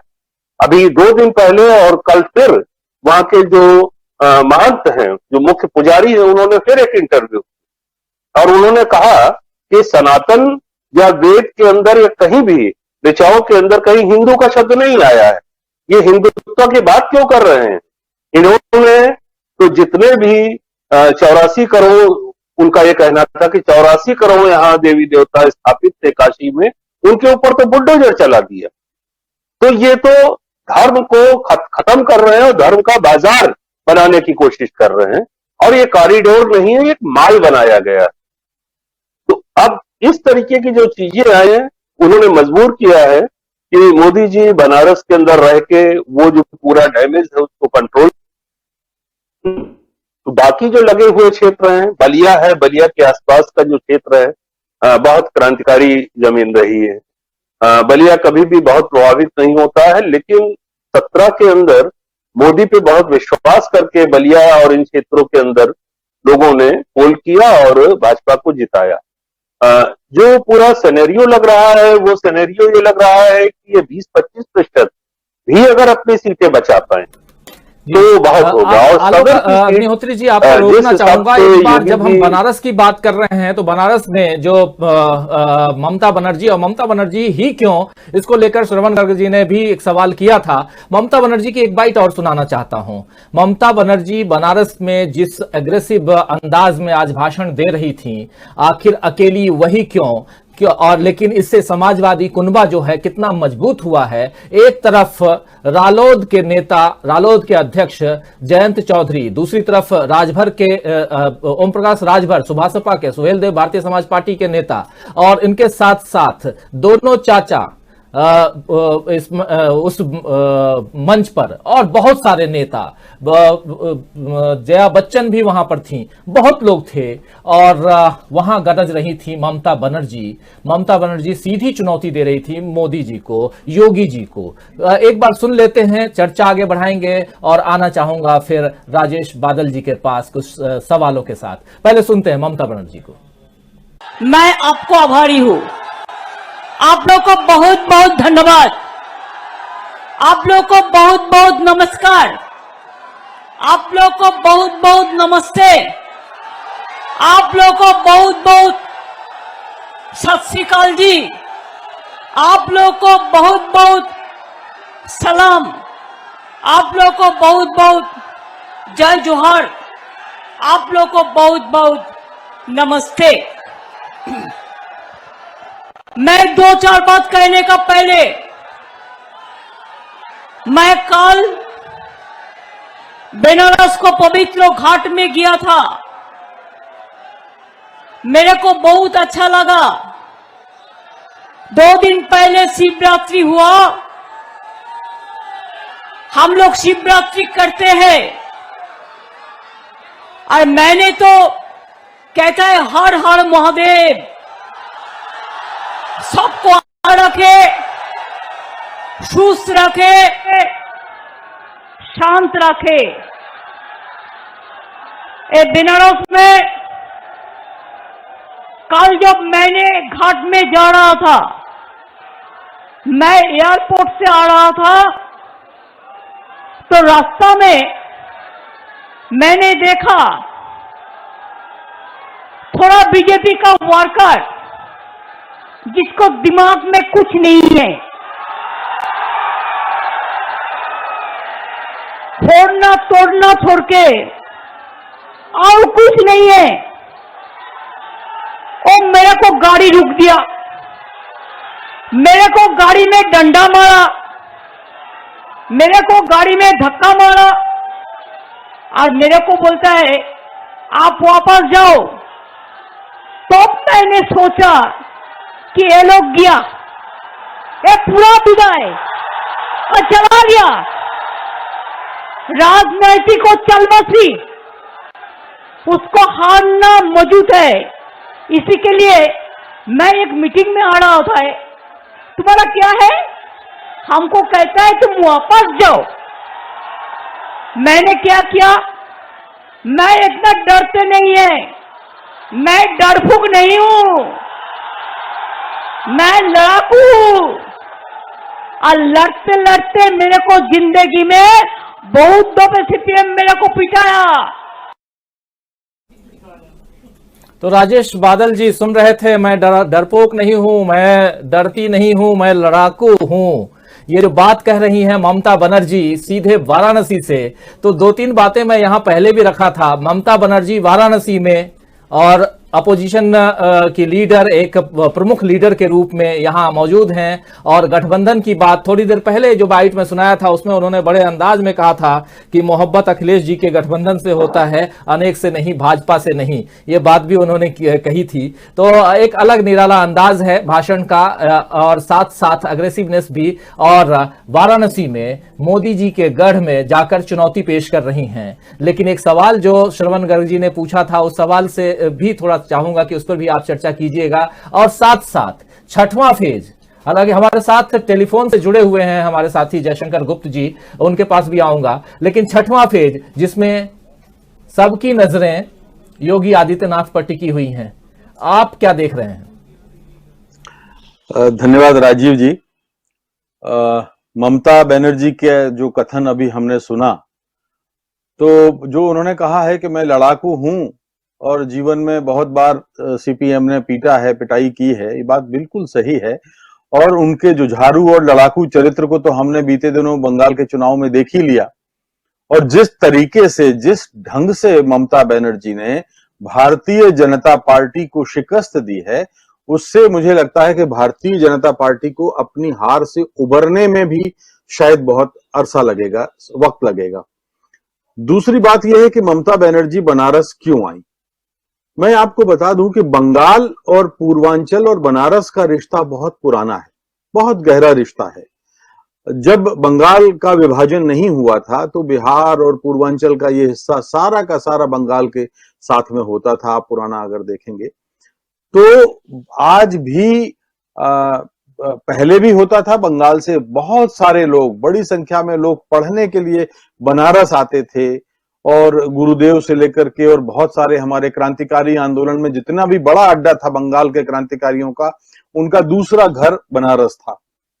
तो बनारस आज भी जो बहुत सारे लोग ऐसे थे जो उसमें वहां बस गए, पुश्तैनी तौर पर बंगला लोग वहां रह रहे हैं। हजारों परिवार आप जाएंगे गांव में तो बंगला संस्कृति आपको वहां बहुत ही प्रभाव। मैं तो वहां गया हूं, चुनाव कवर किया है, तो बनारस में, गाजीपुर में, आसपास के इलाके में बहुत बंगला परिवार हैं और बंगला मतदाता हैं। और अखिलेश यादव के साथ उनका जो रिश्ता है वो हम जानते ही हैं, पिछले चुनाव में भी था और पिछले 5-7 वर्षों से तो एनसीपी और अखिलेश यादव की पार्टी के साथ, समाजवादी पार्टी के साथ उनका निकट का रिश्ता है। और शायद जो अभी बात हो रही थी कि मोदी जी 2-3 दिन डेरा क्यों डालेंगे, देखिए दूध का जल्द छाछ फूंक के पीता है। मोदी बनारस का अपना इलाका है, वहां से वो जीते हैं और ममता वहां बैठी हैं। ममता वहां जाएं, बंगाल का अभी जो ताजा अनुभव है, तो मोदी जी जो है ये बर्दाश्त नहीं कर सकते कि बनारस में कम से कम भारतीय जनता पार्टी को पटखनी मिले। और अगर बनारस में पटखनी मिलती है तो इसका मीडिया में और राजनीतिक विश्लेषक किस तरह से इसका विश्लेषण करेंगे, हम और आप अंदाजा लगा सकते हैं। दूसरी चीज अब आते हैं कि चूंकि अब 6 चरण हो गए और आपने इस आज के चरण की जो बात है मैं वहां से समाप्त करूंगा, लेकिन दूसरी बात मैं एक और कहता हूं कि हमने अभी तक के सारे 6 चरणों में ये देख लिया है कि भारतीय जनता पार्टी किसी भी सूरत में 2017 का जो मत प्रतिशत है वो तो नहीं प्राप्त कर सकती। डबल इंजन की सरकार में अगर ये 2012 पे भी पहुंचते हैं, क्योंकि 17 वाला वोट बैंक तो इनका नहीं आ रहा है, हम ये मान लें कि समाजवादी पार्टी अपने वोट बैंक में जो एक स्विंग करता है, जो एक परिवर्तनशील मतदाता होता है, वो 5-7% भी होता है। तो हम अगर ये मान लें कि जो मत प्रतिशत भारतीय जनता पार्टी का 2017 में था, अगर वो उससे केवल 5% कम पाती है, केवल 5%, तो उसमें कितना नुकसान होता है। भारतीय जनता पार्टी की करीब करीब 190 के सीटों के आसपास आता है। और अगर 5% आप समाजवादी पार्टी को बढ़ा दीजिए तो वो 190 पे पहुंच जाता है। अब मैं ये मानता हूं कि केवल 5% ही कम नहीं होगा, क्योंकि उस मुकाबले में बहुजन समाज पार्टी है, उस मुकाबले में कांग्रेस भी इस बार बहुत गंभीरता से चुनाव लड़ रही है। और मोदी जी के महिलाओं वाले वोट बैंक में पिछले चुनाव में मोदी जी के महिलाओं के बीच में बड़ी अच्छी लोकप्रियता थी, इस बार वो तिलिस्म दर का है, वो उनकी छवि खंडित हुई है। तो महिलाओं के बीच में कांग्रेस बड़ी लोकप्रिय हुई है। अगर मैं ये मान लूं कि 7.5% जो मत हैं, अगर वो वोट कम हो रहे हैं भारतीय जनता पार्टी के, तो वो 152 पे पहुंच जाती है और समाजवादी पार्टी 235 के आसपास पहुंच जाती है। और बहुत मैं अतिरिक्त रूप से समाजवादी पार्टी के नजरिए से आशावादी होना चाहूं, यानी उनके समर्थकों के नजरिए से, तो अगर 10% कम करें, क्योंकि अगर 4-5% समाजवादी पार्टी ले जाए, 2-3% बहुजन समाज पार्टी ले जाए, 1-2% कांग्रेस ले जाए, यही अनुपात बनता है, तो 10% कम होता है तो एसपी के 286 के आसपास पहुंचता है। ये गणित आप देखिए, क्योंकि अब एक छोटे से 1 घंटे के शो में एक सीट का गणित तो लगाना कठिन है, तो लेकिन समाजवादी पार्टी के 286 और बीजेपी के 103 के आसपास ये मत प्रतिशत के आधार पर सीटों का जो खुलासा होता है या गणित होता है वो 103 है। तो इसका अर्थ ये है कि अगर हम अब तीनों सबको भी एक और देसी किस्म का गणित का फॉर्मूला जो अक्सर हम लोग चुनाव में लगाते रहे हैं कि इन सब का औसत भी कर दें, तो जो ये गणित आ रही है कि 150 सीटों का नुकसान करीब करीब भारतीय जनता पार्टी को तो हो रहा है। आज मैं एक शो में था, भारतीय जनता पार्टी के प्रवक्ता कह रहे थे कि 100 सीटें भी कम हो जाएंगी तो भी हमारे सरकार बनेगी। तो ये कोई 100 सीटों का कोई अतिरिक्त कोई सीमा रेखा तो है ही नहीं। भाई 100 अगर हो सकती है तो 125 क्यों नहीं हो सकती, और 125 हो सकती है तो 150 क्यों नहीं हो सकती, 75 भी हो सकती हैं, मैं ये मानने को तैयार हूं। तो दूसरी बात तो ये है। तीसरी बात, अब मैं केवल आज जो खत्म हुआ है, आज मतदान के बाद जो मेरी जो सूचनाएं हैं या जो मेरा थोड़ा बहुत वहां उस इलाके में चुनाव कवरेज का अनुभव कहता है, वो ये कहता है कि करीब करीब 15-17 सीटें ऐसी हैं जहां भारतीय जनता पार्टी पहले स्थान पर नहीं है, भारतीय जनता पार्टी दूसरे स्थान पर भी नहीं है, भारतीय जनता पार्टी तीसरे स्थान पर है। और आप अगर कहें तो मैं उनकी सीटों का नाम भी गिना देता हूं। ये है, देखिए कुशीनगर में तो डायरेक्ट फाइट है, लेकिन बलरामपुर की गैसड़ी और उतरौला सीट है, ये 2 सीटों पर भारतीय जनता पार्टी तीसरे स्थान पर है, वहां त्रिकोणीय संघर्ष है। बलिया में आप बांसडीह, रसड़ा और फेफना है, इन तीनों जगहों पर तीसरे स्थान पर भारतीय जनता पार्टी चल रही है। देवरिया में रुद्रपुर एक जगह है, जयशंकर जी बताएंगे कि अभी चूंकि उस इलाके में है। बस्ती में हर्रैया और महादेवा और रुधौली, ये 3 सीटें ऐसी हैं जहां पर बीजेपी दूसरे या तीसरे स्थान के बीच में कहीं संघर्ष करती नजर आती है। संत कबीर नगर में मेहदावल, खलीलाबाद में दोनों जगहों पर त्रिकोणीय संघर्ष है और भारतीय जनता पार्टी दूसरे स्थान से भी थोड़ा नीचे आ रही है। महाराजगंज में नौतनवा और फरेंदा 2 विधानसभा सीटें ऐसी हैं जहां पर बागी फैक्टर है, रिबेल फैक्टर है, और उसके चलते भारतीय जनता पार्टी को बड़ा नुकसान हो रहा है। अंबेडकर नगर की सभी 5 सीटों पर बहुत कड़ा मुकाबला है और त्रिकोणीय मुकाबला है, और भारतीय जनता पार्टी वहां दूसरे स्थान पर, एक आध जगह को छोड़ दें तो बाकी जगहों पर दूसरे स्थान पर भी नहीं है, जो आज की स्थिति है। इसके अलावा पिपराइच है, सहजनवा है, चौरी चौरा है, खजनी है, बांसगांव है, ये वो सीटें हैं जहां पर भारतीय जनता पार्टी के लिए बहुत बहुत मुश्किल हो रही है। तो जब लगभग 20 सीटें मैं आपको बता रहा हूं, तो इसका अर्थ यह है कि 57 में से 20 तो आपकी ये गई, 57 में से 20 गई। बाकी जयशंकर जी और स्थानीय स्तर पर चूंकि वहां हैं और वो हम सब की आंखों से वहां इस चुनाव को देख रहे हैं तो बताएंगे, लेकिन ये मुझे लगता है कि ये गणित हमें ध्यान रखना चाहिए कि ये फेज भारतीय जनता पार्टी पे बहुत भारी पड़ने वाला है। जी बिल्कुल बिल्कुल सही कह रहे हैं। जयशंकर जी आपके पास आऊं, लेकिन उनसे पहले ओम प्रकाश जी, अंबेडकर नगर के बारे में जयशंकर जी ने बोला भी था कि ओम प्रकाश और बताएंगे ठीक से कि क्या कुछ हो रहा है। अंबेडकर नगर की 5 सीटें, राजेश बादल जी कह रहे हैं 5 की 5 सीटें जो हैं वहां भी बीजेपी जो है वो नंबर 1 पर दिखाई नहीं दे रही है, और यही बात जयशंकर जी भी कह रहे थे। जरा आप अपने विश्लेषण को यहां लेकर आइए और फिर जयशंकर जी के पास आऊंगा। राहुल लाल जी भी बहुत देर से चुपचाप बैठे हैं, उनसे मैं सवाल लूंगा थोड़ी देर में, लेकिन पहले ओम प्रकाश जी।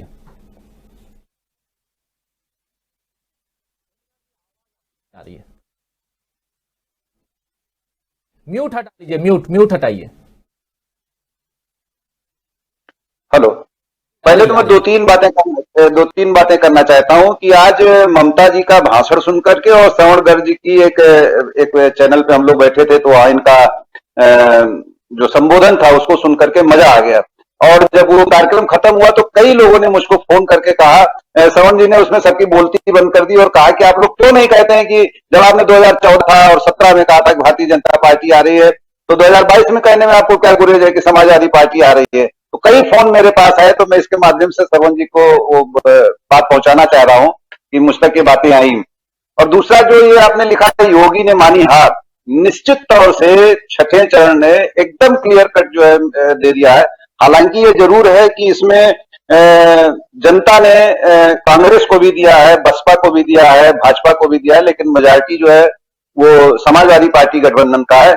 एक सीट पर, रुधौली की सीट पर जो है वहां पर आप पार्टी बहुत ही मजबूती से चुनाव लड़ रही है, जहां भी बादल जी कह रहे थे कि वहां भारतीय जनता पार्टी तीसरे नंबर पर, एकदम सही बात है। और चौंकाने वाला परिणाम हो सकता है कि आपका खाता भी खुल जाए, क्योंकि वहां दिवाकर विक्रम सिंह जो पहले वहां से विधायक रहते थे, उनके लड़के लड़ रहे हैं।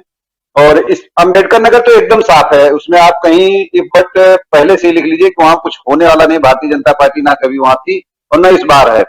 ये जरूर है कि इस बसपा वहां 2 सीटों पर मजबूती से लड़ती हुई दिखाई पड़ रही है। एक सीट है आलापुर की और एक जो है टांडा की, लेकिन बाकी 5 के रिजल्ट जो है वो भारतीय जनता पार्टी के खिलाफ है। दूसरा जो योगी और मोदी का चल रहा है, मठ की राजनीति जो है वो गोरखपुर में जो है, पिछली बार राधा मोहन अग्रवाल जो 1,22,211 वोट पा करके वहां लगभग 61,000 से चुनाव जीते थे। तो आप ये जान लीजिए कि अगर उस जीत के अंतर में 10 वोट भी कम हुआ तो मोदी उनको जिंदा नहीं रहने देंगे। 100% होने जा रहा है कि जीत का अंतर बहुत ही कम होने जा रहा है। एक बनारस की जब आप ये सुना रहे थे ममता बनर्जी का, तो आपने एक शब्द का प्रयोग किया था कि जिन लोगों ने उनको झंडे दिखाए वो कौन लोग थे? हिंदू युवा वाहिनी। इस पर गौर करिए कि हिंदू युवा वाहिनी कौन है। ये मोदी जी की वो सेना है कि जो अब खेल करने जा रही है बनारस में। बनारस में मोदी का रहना और अपनी सीटों को बचाना, जो बार बार ये बात आ रही कि बनारस में वो सीटों का अंतर न कम होने पाए, तो योगी भी वो खेल खेल रहे हैं। और वहां पर बहुत बड़ी चुनौती है मोदी को अपना गढ़ बचाने की। और निश्चित जान लीजिए कि सीटें कम होने जा रही हैं, वहां पर मार्जिन कम होने जा रही है। और 10 के बाद सरकार तो बनेगी जिसकी भी, वो तो अलग बात है, समाजवादी पार्टी गठबंधन बनाने जा रही है स्पष्ट बहुमत से। लेकिन खेल हमारे आपके लिए जो है और पूरे जो भारतीय राजनीति की दिशा होगी वो मोदी योगी के इस 10 मार्च तय कर देगा। और नई परिपाटी पर जो है वो हमको राजनीति जाती हुई दिखाई पड़ रही है।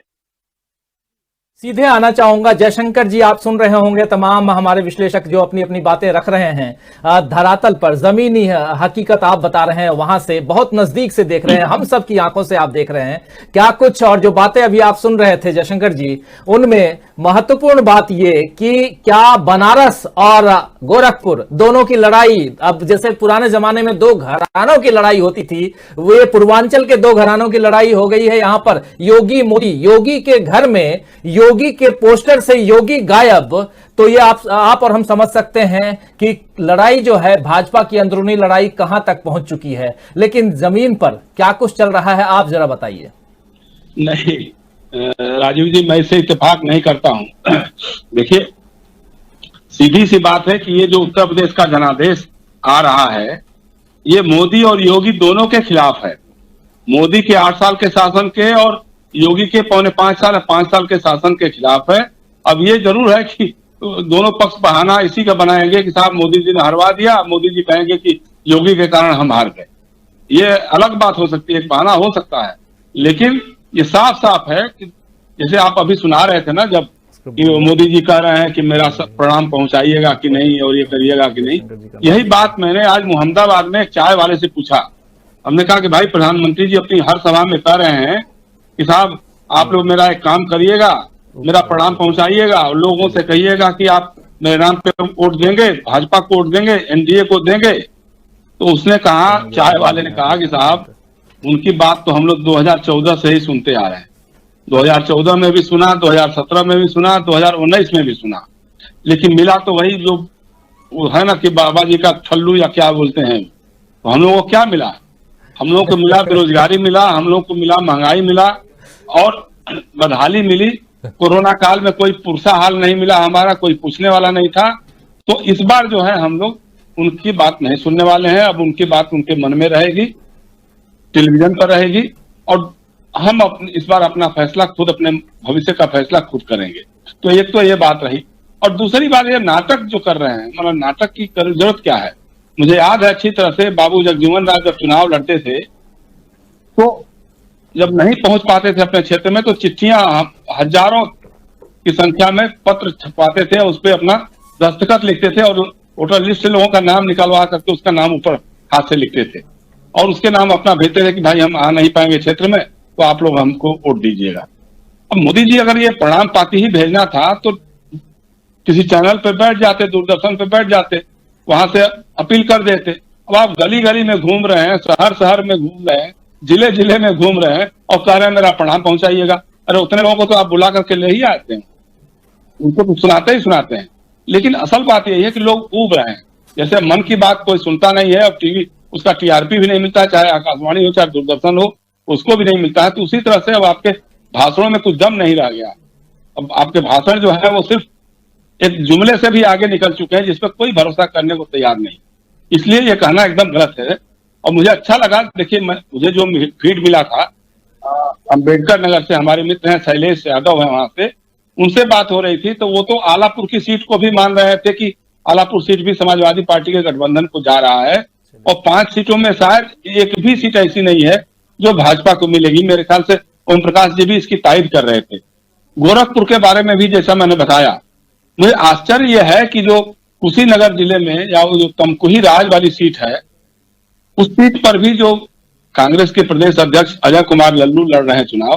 पहले उनकी अच्छी हालत बताई जा रही थी और समाजवादी पार्टी के उम्मीदवार को बता रहे थे कि बहुत ही हल्का कैंडिडेट है, लेकिन आज हमको कोई फोन करके बता रहा कि नहीं, वो तो जीतने की हालत में आ गया।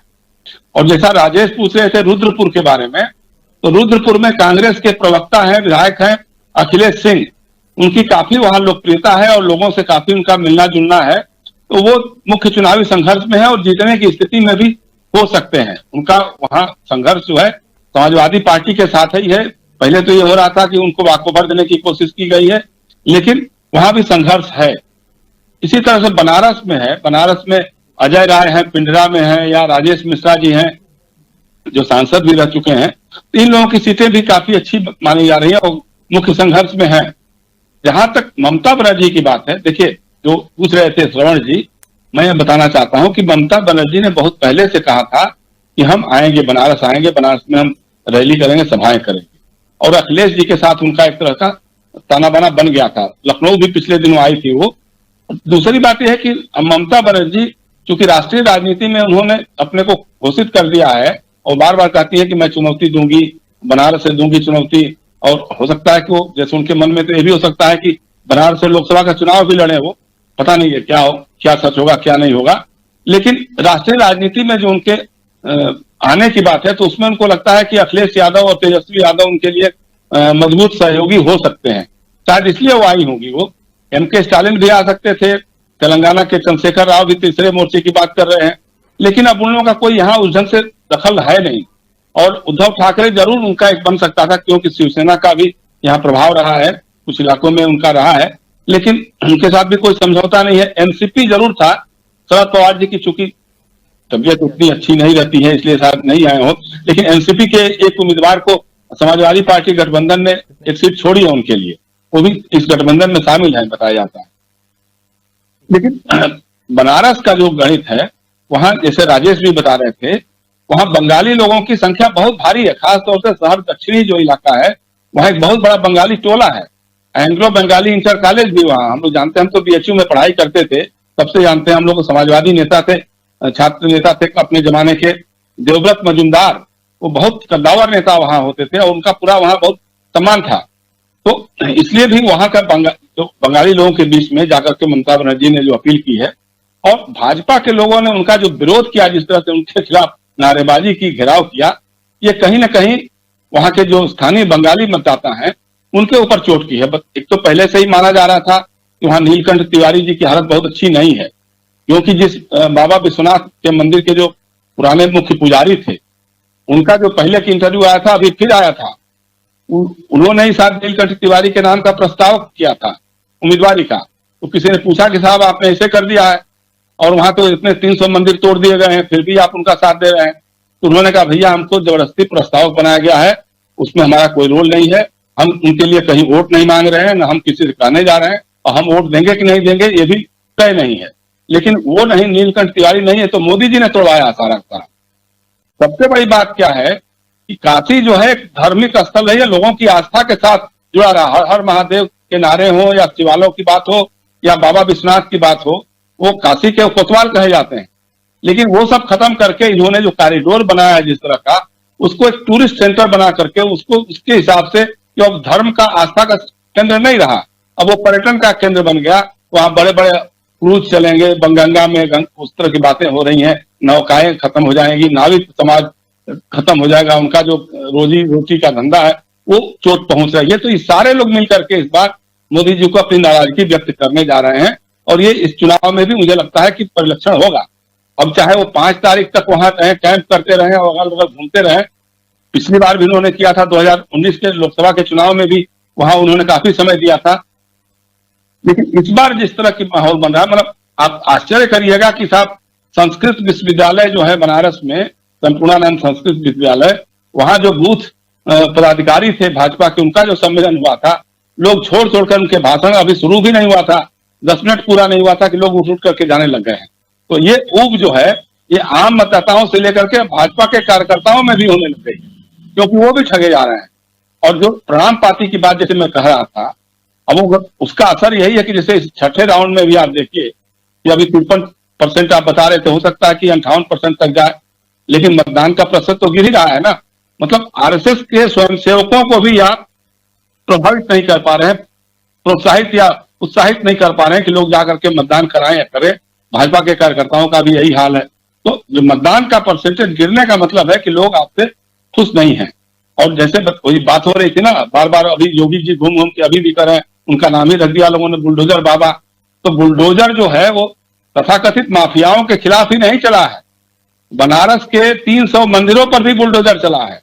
300 मंदिरों को भी जेसीबी ने ढाया, जहां पे प्राचीन काल से मूर्तियां थी, मंदिर थे, वहां पूजा हो रही थी, सारा कुछ हो रहा था, तो वो भी हुआ है।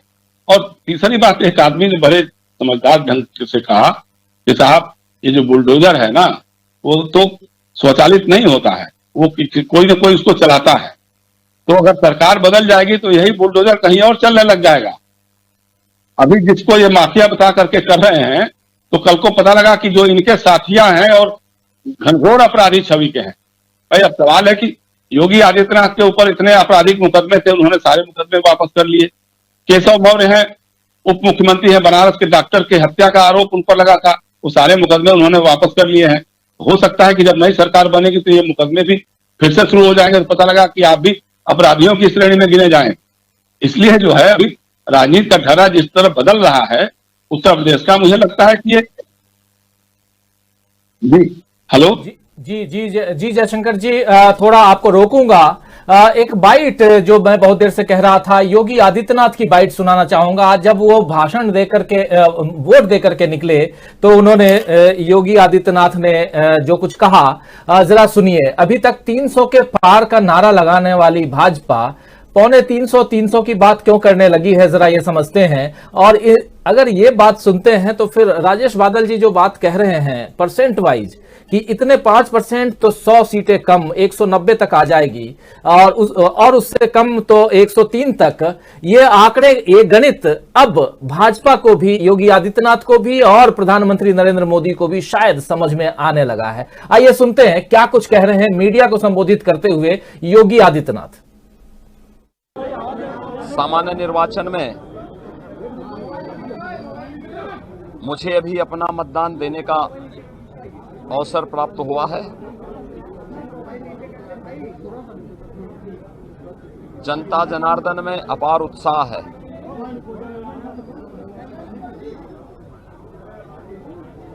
यह आम जनमानस की जागरूकता का प्रमाण है कि न केवल जनता जनार्दन अपने संवैधानिक अधिकारों के प्रति, बल्कि अपने संवैधानिक कर्तव्यों के प्रति भी बहुत जागरूक है। खास तौर पर माताएं बहनें जिस उत्साह के साथ मतदान करने के लिए आ रही हैं, ये बहुत शुभ है। और मेरी भी जब 5 चरणों के चुनाव संपन्न हो चुके हैं और छठे चरण में आज मतदान हो रहा है, वो पूरे 9 जनपदों के उन सभी मतदाताओं से मेरी अपील है कि अधिक से अधिक मात्रा में आकर के अपने अपने मतदान केंद्र में जाकर के, अपने बूथ पे जाकर के मतदान करें। और आज छठे चरण का मतदान है। मैं विश्वास के साथ कह सकता हूं कि 5 चरणों का जो रुझान है, भारतीय जनता पार्टी प्रधानमंत्री मोदी जी के मार्गदर्शन और नेतृत्व में पूर्ण बहुमत से काफी आगे वर्तमान में चल रही है और आज छठे चरण का जो चुनाव है इसमें जोरदार छक्के लगेंगे और भारतीय जनता पार्टी 300 के लक्ष्य को प्राप्त करने की ओर अग्रसर होगी। राहुल लाल जी,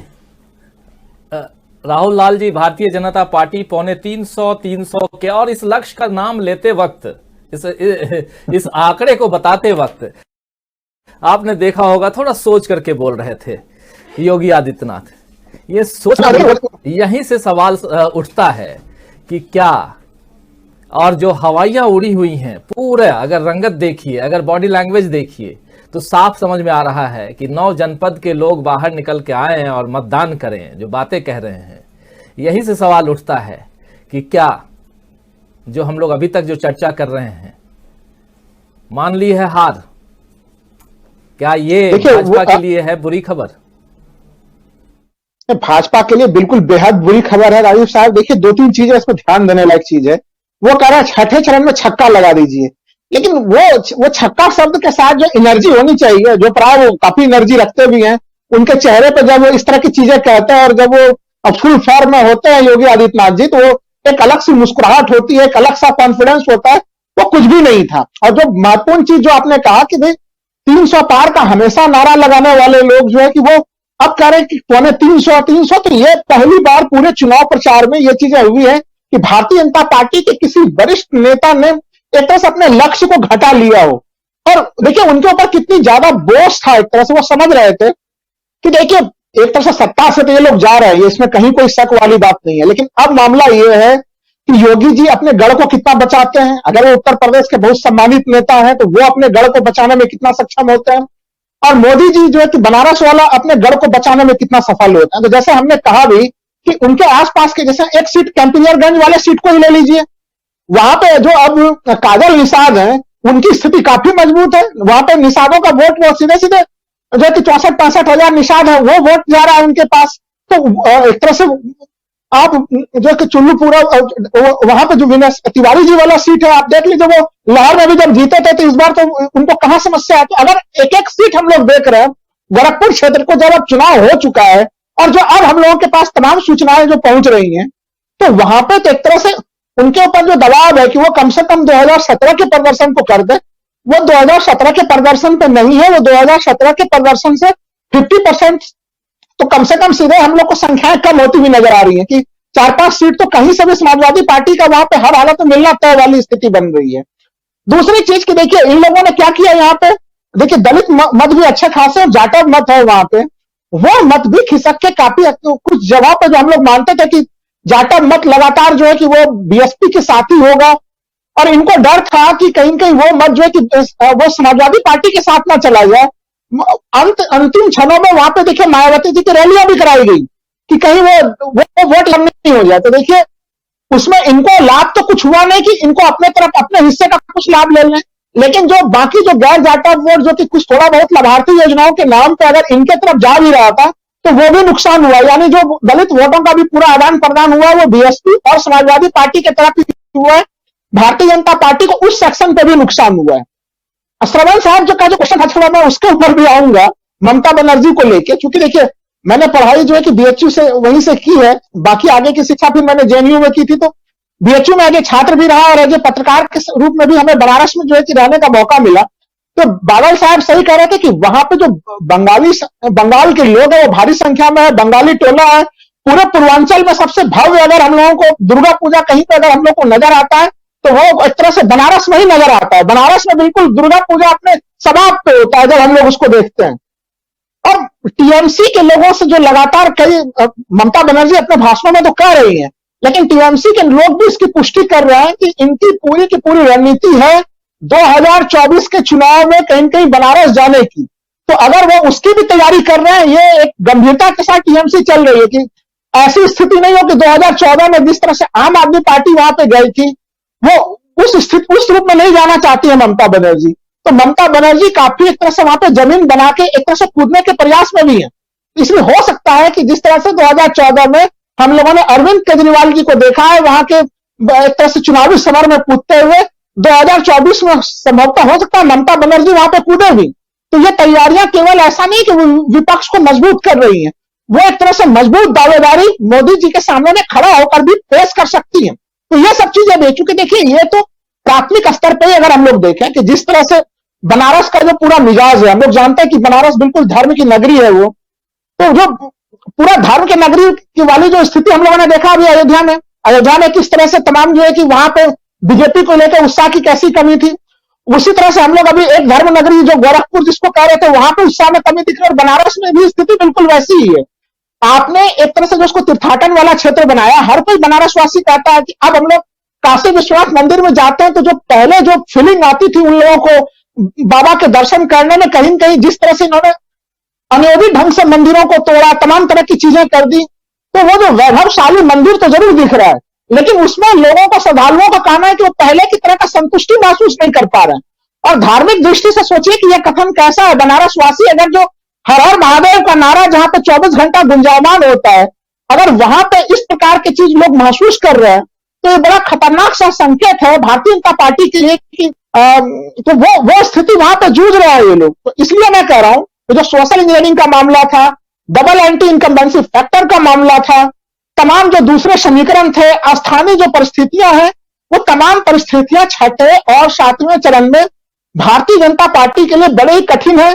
अब ना तो मोदी जी की प्रतिष्ठा बस्ती भी नजर आ रही है कि वो अपने वहां पे भारी मात्रा में 2017 रिपीट कर देंगे, और योगी जी का तो काफी हद तक जो है कि अब तो उनका बस्ते में जो कि परिणाम डाला भी गया है, तो वो तो कुछ कर भी नहीं सकते। तो इस स्थिति में अगर भारतीय जनता फंस चुकी है, तो सोचिए कि कैसी लड़ाई थी और क्या किस मोर्चे पर ये लोग गए हुए हैं। श्रवण गर्ग जी, आपके पास आना चाहूंगा। आपने भी सुना योगी आदित्यनाथ की बाइट। ये जो बाइट थी इनकी, ये वोट देकर के जब वो लौटे थे, निकले थे, तब मीडिया से चर्चा कर रहे थे। पूरा हाव भाव, पूरी तमाम चीजें आपने सुनी। ये जो आंकड़े कम करना, यहीं से मैं सवाल उठाता भी हूं कि क्या ये कहीं न कहीं एक आत्मविश्वास की कमी दिखाई दे रही है। पहले फेज से लेकर के 5वें फेज तक, और उसमें भी गर्मी शांत कर देने की बात, शिमला बना देने की बात, बुलडोजर की बात, लगातार विध्वंसकारी शब्दों का इस्तेमाल करने वाले योगी आदित्यनाथ यहां बहुत ही एक अलग मिजाज क्या कि एक इस गंभीर चिंतन में दिखाई दे रहे हैं, जहां से लग रहा है कि अब सब कुछ खो चुका है, डूब चुका है। आपको क्या लगता है?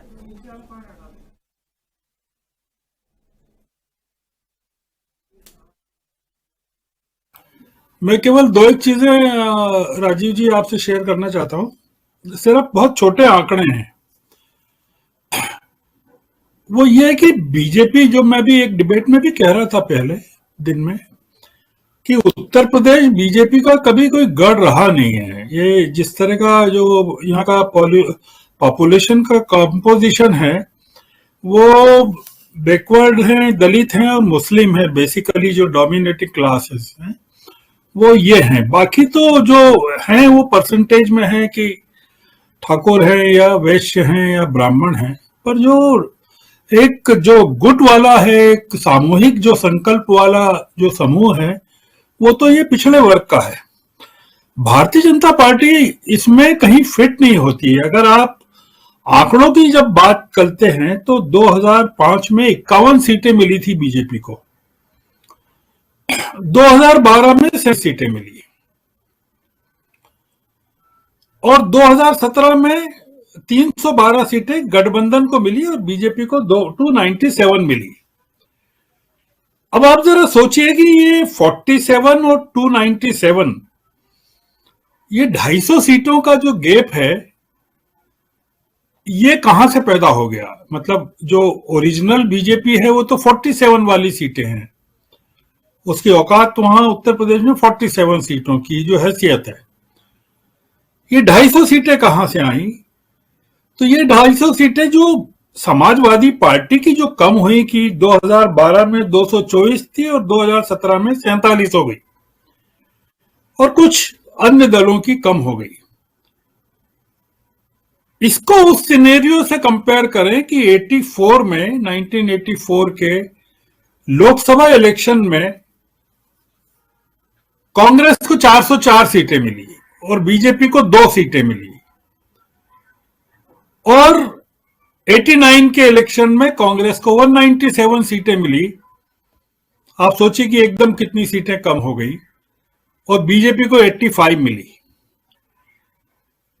तो 84 में जो कांग्रेस को मिली वो प्राकृतिक सीटें नहीं थी, उसका नेचुरल क्लेम नहीं था। और वैसे ही जो उत्तर प्रदेश में जो हुआ ये कि जो सीटें मिल गई बीजेपी को 312 के करीब, बीजेपी को लगता है कि ये उसका नेचुरल क्लेम है, ये वो उसी को उसको बनाए रखना है। मुझे ऐसा लगता है, जो बहुत सारे लोग कह रहे हैं कि डबल डिजिट में आ जाएगी बीजेपी, तो डबल डिजिट तो 99 तक चलता है, इसलिए कोई आश्चर्य नहीं होना चाहिए कि भारतीय जनता पार्टी का जो वास्तविक स्वरूप है उत्तर प्रदेश में, जो होना चाहिए उसको, जिस तरह का समर्थन, क्योंकि हिंदुत्व की लहर चूंकि खत्म हो गई और अब भारतीय जनता पार्टी और सभी जो दल हैं वहां, वो अपने प्राकृतिक स्वरूप में आ गए, नेचुरल उसमें आ गए। तो मैं कोई इसको अनहोनी नहीं मानूंगा। ये जो दावे कर रहे हैं योगी जी और प्रधानमंत्री, ये बड़ा इन्फ्लेटेड इनके क्लेम्स हैं, और चूंकि ये 2014 का जो सपना है या 2019 के जो इनके फिगर्स हैं, ये अभी उससे मुक्त नहीं हो पा रहे हैं। तो आप देखिएगा कि ये जो 2022 का जो इनको उत्तर प्रदेश में जो सदमा मिलेगा, वो 2024 में बहुत खराब तरीके से रिफ्लेक्ट होने वाला है। मैं इसको पूरे इलेक्शन को उत्तर प्रदेश में भारतीय जनता पार्टी की नजरों से नहीं देख रहा हूं, मैं अपोजिशन के कंसोलिडेशन की नजर से देख रहा हूं कि वो कितना कंसोलिडेट करते हैं, और ये काफी डिसाइसिव कंसोलिडेशन होगा उत्तर प्रदेश में जो होने जा रहा है। मतलब जो कहा जयशंकर जी ने ममता की विजिट को लेकर, वो बिल्कुल सही कहा उन्होंने कि ममता जो है एक यूनिफाइंग फोर्स के तौर पर अपोजिशन के इमर्ज हो रही हैं, और वो आप देखिएगा कि किस तरह से पूरी पॉलिटिक्स 10 मार्च के बाद 2024 को लेकर जो शेप लेने वाली है, अब पूरा फोकस हम लोगों का या पूरे देश का उस पर केंद्रित होने वाला है। जी, आलोक अग्निहोत्री जी, आप बहुत नजदीक से देख रहे हैं, जमीन पे हैं और बहुत नजदीक से अलग अलग सीटों को देख रहे हैं, अभी विश्लेषण कर भी रहे थे पहले अपने वक्तव्य में। जरा सा इधर का बनारस का जो पार्ट है, इसके बारे में आपसे भी समझना चाहूंगा कि क्या यहां से अगर बनारस में 2-4 सीटें भी बीजेपी हार जाती है, तो प्रधानमंत्री नरेंद्र मोदी हार जाती है से पहले ये कि आपके पास अभी क्या सूचना आ रही है और कैसी परिस्थितियां बन चुकी हैं बीजेपी के लिए बनारस और आसपास, यानी 7वें चरण के लिए? 6वां तो गया और 6वें में साफ और हाफ की बात हो रही है, बिल्कुल खुल के हो रही है। 5वें तक भी वही बात होती रही, लेकिन 7वां जिस पर निगाहें, और 7वां निगाहें इसलिए भी हैं क्योंकि प्रधानमंत्री नरेंद्र मोदी हैं जो कैंप कर रहे हैं अगले 3 दिनों के लिए। क्या कुछ सूचनाएं हैं और क्या टिप्पणी है आपकी, जरा सुनना चाहूंगा। जी राजीव जी, बनारस के मामले में जब हम बात करते हैं, और मोदी जी केवल शिव के ऊपर फोकस कर रहे हैं कि उन्होंने कॉरिडोर बना दिया, लेकिन बनारस का जो कल्चर है वो कल्चर है बनारस में शिव के साथ जब आप वहां देखते हैं तो आता है संगीत और फिर आता है साड़ी। ये 3 अलग अलग क्लास के हिसाब से पूरा बटा हुआ है। साथ ही बीएचयू है और संस्कृत विद्यालय है, तो शिक्षा, ये जो पूरा सिनेरियो है, और जो पिछले 5 वर्षों के दौरान बीएचयू के अंदर जैसा जो कुछ होता रहा है, तो एक स्टूडेंट के अंदर एक खासी निराशा वहां पे व्याप्त है। कई बार महिलाओं का, जैसे महिलाओं के सवाल पे हम बनारस के अंदर बात नहीं कर रहे हैं, लेकिन बनारस ही वो जगह है जहां 3 बार विश्वविद्यालय के अंदर छात्राओं के ऊपर हमले हुए। ये जो पूरा सिनेरियो है, ये पूरा सिनेरियो लगभग पूरे बनारस के अंदर लोगों के दिल दिमाग में फैला हुआ है। दूसरी बात, मोदी जी ने काफी लेट किए अपनी चिट्ठी प्रणाम भेजा है। दिक्कत यह है कि वो इस चिट्ठी को भेज तो रहे हैं, लेकिन इसको ले जाने वाले डाकिये नहीं,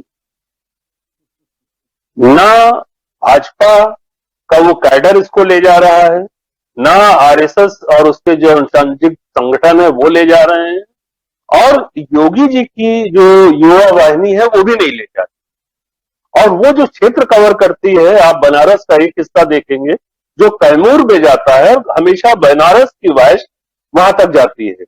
मिर्जापुर, मिर्जापुर के बाद चंदौली, चंदौली के बाद सोनभद्र। और इसका पूरा जो सिनेरियो है कास्ट के हिसाब से और जो वहां के सामाजिक समीकरण है, एक बहुत बड़ी संख्या है वहां आदिवासियों, और वो हमेशा विश्वास पे जो बनारस से काल जाती है उसके हिसाब से वो अपने आप को पोल करता है। दिक्कत ये रही है कि एक कल रात मेरी बात हो रही थी, कल रात लोगों ने कहा कि भाई 14 में मोदी जी आए, उन्होंने कहा कि हमको आप लाओ, और उसके साथ में उन्होंने कुछ पैकेज दिए कि आप एक खरीदोगे, एक के साथ 3 चीजें फ्री। 17 में कहा नहीं, देखिए नहीं हो पा रहा है, यूपी को हम गुजरात नहीं बना पा रहे हैं, आप यूपी हमको दीजिए, हम इसको पूरा कर देंगे। वो 19 तक लोगों ने, लेकिन हुआ क्या कि वो जो कुछ भी 14 और 17 और 19 में दिया था, जब लोगों ने उस रैपर को खोला 19 के बाद, और उसके बाद वो खुला है, तो शिक्षा, स्वास्थ्य, रोजगार, सुरक्षा के नाम पे हाथरस से लेके जो हो रहा है। और चांस की बात यह है कि योगी जी के अपने क्षेत्र के अंदर अभी जो व्यवसायी की हत्या हुई, तो आप जब लॉ एंड ऑर्डर की बात कर रहे हैं और वहां पुलिस इमारत दे रही, तो ये कुछ इस तरीके की चर्चाएं हैं जो बहुत गंभीर तरीके से चल गई हैं। और आगे आने वाला 7वां चरण के अंदर जो, एक तो वैसे भी ये पूरा जो आजमगढ़ और इससे लगा हुआ क्षेत्र है, ये कभी ऐसे भाजपा का रहा नहीं, लेकिन जिस तरीके से इसको एक टेरर नर्सरी के तौर पे इस पूरे क्षेत्र को योगी ने आइडेंटिफाइड किया, और अभी महाराष्ट्र के अंदर नवाब मलिक के पूरे सवाल से फिर यहाँ एक टर्न देने की कोशिश की, ये सब पूरा नैरेटिव उनके खिलाफ चला गया है। और मोदी जी अब अपने आप को पूरे योगी के कामों से बहुत अलग कर रहे हैं। वो दिखा रहे नहीं, हम दो लोग अलग अलग लोग हैं, हम दोनों के अलग अलग चेहरे हैं। और मोदी जी की ये जो भाषा है, जो प्रणाम भेज रहे हैं, आमतौर पे वो ऐसे प्रणाम नहीं भेजते हैं। तो ये, और योगी, मुझे तो साफ दिख रहा है कि इसके अंदर मोदी और शाह कितनी मदद कर रहे हैं योगी को, और योगी कितनी मदद कर रहे हैं शाह और मोदी को, क्योंकि ये 24 के लिए एक पूरा नए तरीके का इनर कॉन्ट्राडिक्शन डेवलप कर रहा है, और जनता इसको बहुत साफ देख रही है। योगी जी के लिए भी अब योगी जी का जो पॉलिटिकल एम्बिशन है, वही एक क्राइसिस के अंदर आ गया है। जी राजीव जी आलोक जी, बिल्कुल बहुत सारी बातें आप रख रहे हैं। राजेश जी, जल्दी से एक कमेंट आपसे भी लेना चाहूंगा, खासकर योगी आदित्यनाथ की बाइट सुनने के बाद जो सवाल, कई सारे सवाल आ रहे हैं जहन में, लेकिन उन सब के बीच उत्तर प्रदेश की राजनीति में अब जो 7वां चरण है और उसमें उसको लेकर के, और उसके बाद 10 तारीख के बाद जो हम लोग 2024 की बात करेंगे, श्रवण गर्ग जी भी बोल रहे थे अभी बहुत अच्छे से विस्तार से, और बातें रख रहे थे अभी आलोक अग्निहोत्री जी भी। लेकिन आप इन सब चीजों को लेकर के, और उसमें भी बनारस क्यों इंपॉर्टेंट है आज की तारीख में, उत्तर प्रदेश की राजनीति के लिए भी और देश की राजनीति के लिए भी? देखिए राजीव जी, हमने योगी जी का जो कथन अभी आपने दिखाया और सुनाया, और उससे पहले प्रधानमंत्री मोदी जी का भी जो कथन था, दोनों में एक खास साम्यता है। अगर आपने देखा हो, आमतौर पर वैसे मीडिया में एक नया टर्म आया है, बॉडी लैंग्वेज। बॉडी लैंग्वेज के जरिए पहचानने की हम लोग कोशिश करते हैं कि कैसी है बॉडी लैंग्वेज और बोल कैसे रहे हैं। तो हमने देखा कि दोनों में समानता यह है कि दोनों बेहद थके हुए, कहीं ना कहीं अंदर से वो जो जिस चीज के लिए मोदी जी जाने जाते हैं, अपनी आक्रामकता के लिए, अपने एक सर्वश्रेष्ठ संप्रेषक के रूप में, बेस्ट कम्युनिकेटर के रूप में जो उनकी पहचान है, और योगी की जो आक्रामकता है वो दोनों की गायब थी। तो जब दोनों में समानता, वो प्रणाम कर रहे हैं। देखिए उत्तर पूर्वांचल में प्रणाम का बड़ा दिलचस्प अर्थ है, उसको मैं थोड़ा सा लाइटर टेस्ट में कहूंगा। बचपन में हम लोग भी जब जाते थे तो अपने बुजुर्गों को प्रणाम करते थे, और जब लौटने लगते थे यानी जब जाने की बेरा होती थी तो प्रणाम करते थे। आज भी यही प्रचलन में है, परंपरा है, बीच में कोई प्रणाम नहीं करता। तो अब या तो अगर हम मोदी जी के कथन का ये अर्थ लगाएं कि 2017 में भाई आ गए थे, अब हम जा रहे हैं इसलिए घर घर को प्रणाम कर रहे हैं, तो एक प्रणाम का अर्थ ये है। लेकिन मैं गंभीर बात बनारस की जो आप कह रहे हैं, मैं इस बात से फिर क्योंकि मुझे अगले शो में जाना है। बनारस का देखिए एक चरित्र है, जिस तरह से योगी का गढ़ है गोरखपुर, वैसा बनारस कभी भी धार्मिक गढ़ नहीं रहा है। अगर आप चुनावी राजनीति के नजरिए से देखें 1952 के बाद से, तो एक 5-6 चुनाव तक तो कांग्रेस जीती है, 7 चुनाव बल्कि कांग्रेस जीती है। लेकिन एक दौर ऐसा भी हमने देखा है कि बनारस में कम्युनिस्ट पार्टी के उदल वर्मा लगातार 9 चुनाव जीते हैं।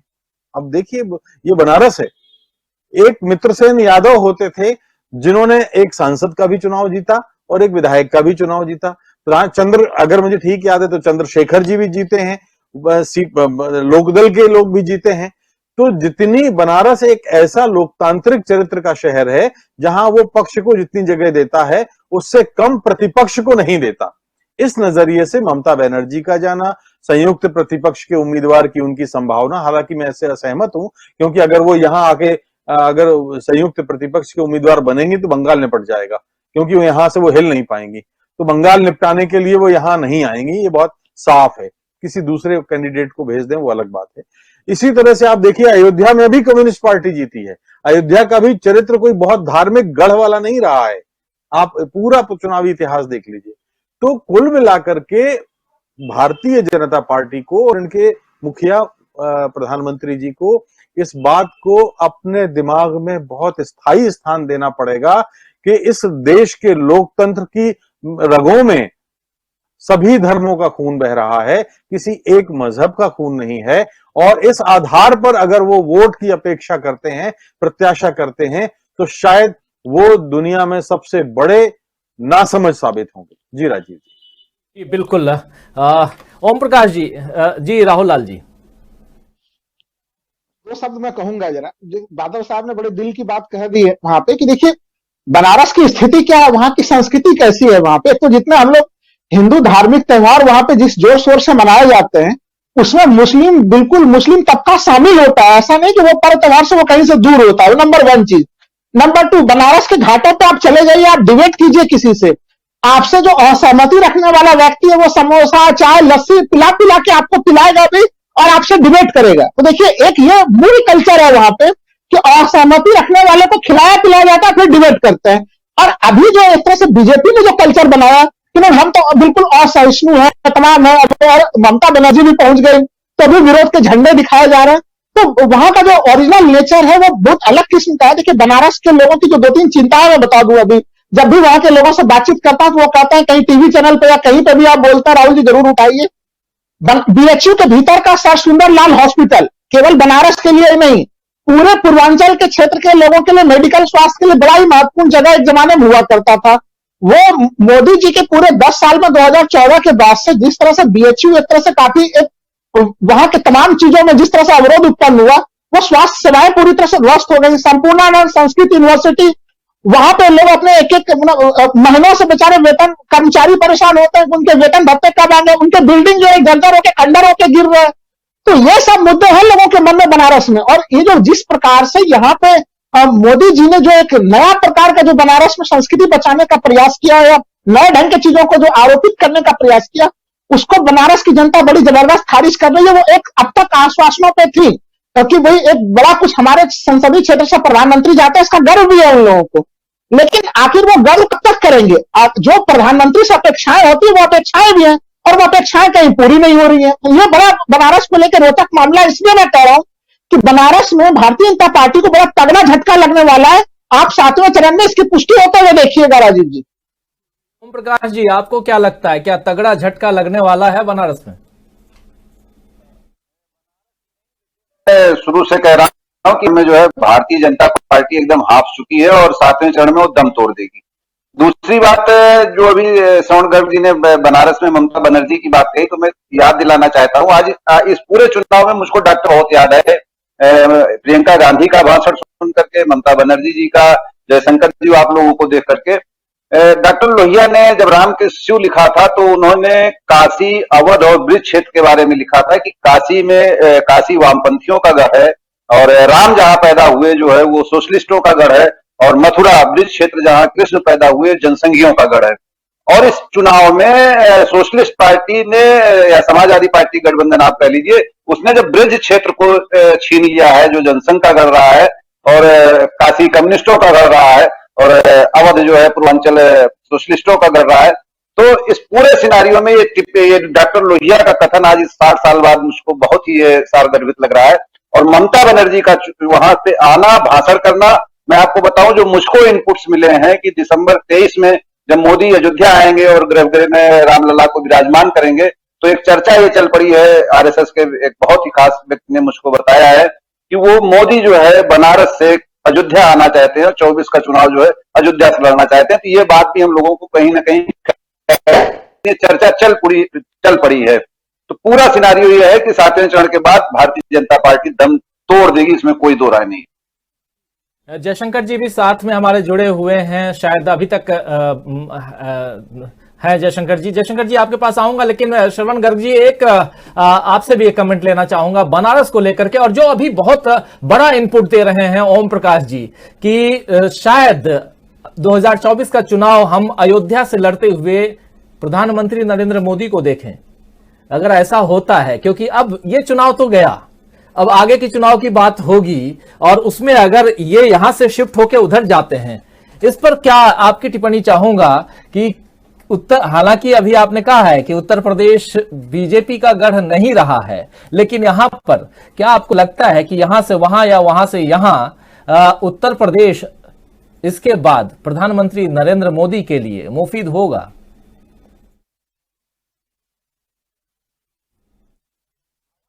आवाज नहीं आ रही है। 2024 के लिए उत्तर प्रदेश में प्रधानमंत्री को रहना बहुत जरूरी है, और अब प्रधानमंत्री अपनी कॉन्स्टिट्यूएंसी बदलेंगे, ये मुझे थोड़ा सा शक लगता है। वो दोनों जगह से लड़े वो बात अलग है, पर वो उन्होंने वाराणसी को या बनारस को जिस तरह से नर्चर किया है, डेवलप किया है, या उसका विनाश किया है, जो भी कहें, वो जो 84 करोड़ देवताओं को जिस तरह से उन्होंने जमींदोज किया है, जैसा कि कहा जा रहा है, वो एक अलग मुद्दा है, वो छोड़ेंगे नहीं। मुझे बनारस, देखिए मुद्दा प्रधानमंत्री अब रहे नहीं है राजीव जी, हम थोड़ा सा उनको बहुत ज्यादा इंपॉर्टेंस दे रहे हैं। उत्तर प्रदेश के चुनाव के बाद आप पाएंगे कि जिस प्रधानमंत्री को हम इतना महत्व दे रहे थे, वो उतने उत्तर प्रदेश नहीं, पिछले 10 चुनाव हार चुकी है भारतीय जनता पार्टी बहुत बुरी तरह से।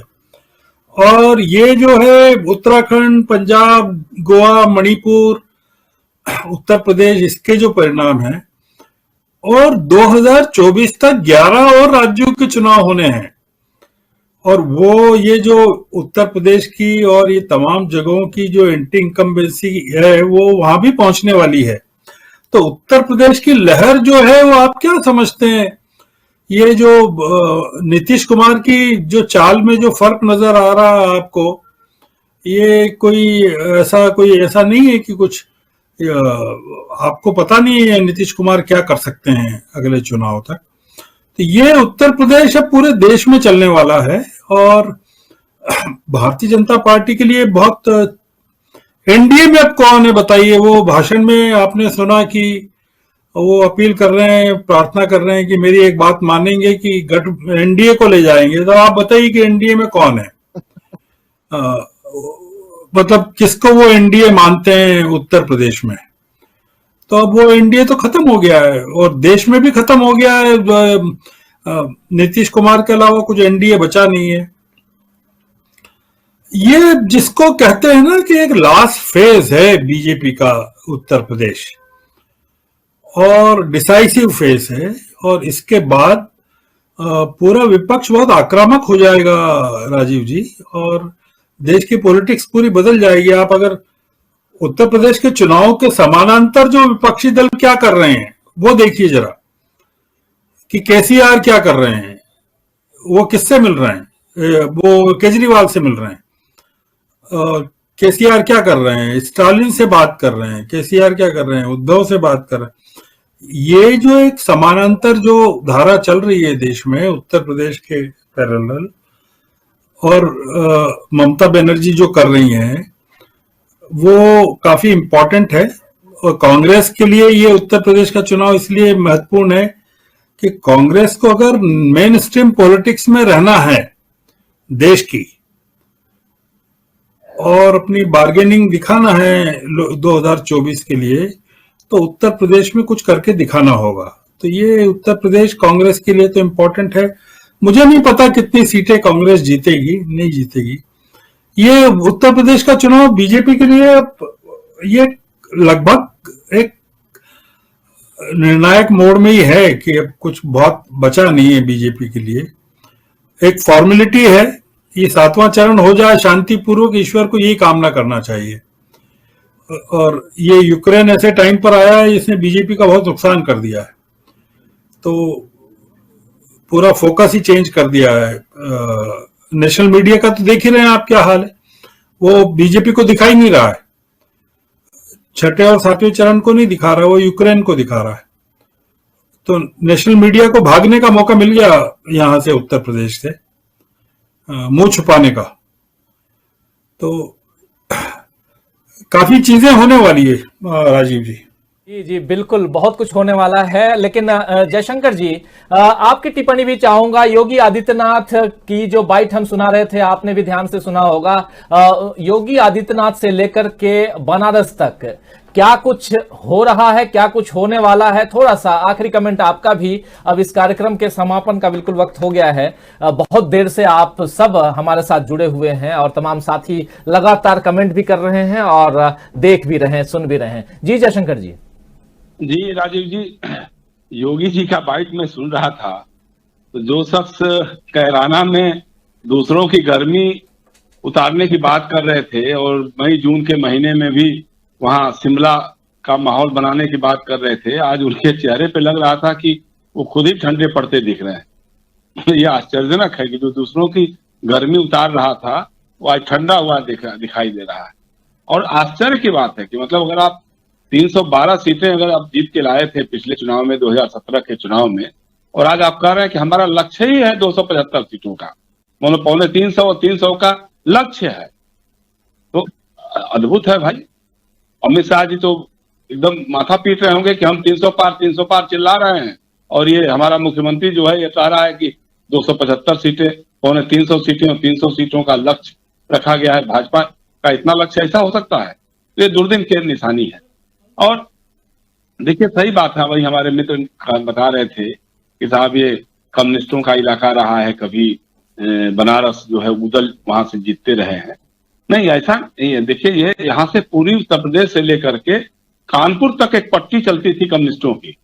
हमारे घोसी में बाबू जय बहादुर सिंह थे, झारखंडे राय थे, बड़े कद्दावर नेता होते थे, कम्युनिस्ट पार्टी के सांसद हुआ करते थे। गाजीपुर में सरजू पांडे थे, बनारस में रुस्तम सैटिन, जेडे अहमद साहब थे, और उदल तो थे ही थे। फिर बांदा जिले में जाकर के राम सजीवन होते थे, दुर्जन राम होते थे, और मित्रसेन यादव अयोध्या और फैजाबाद में होते थे।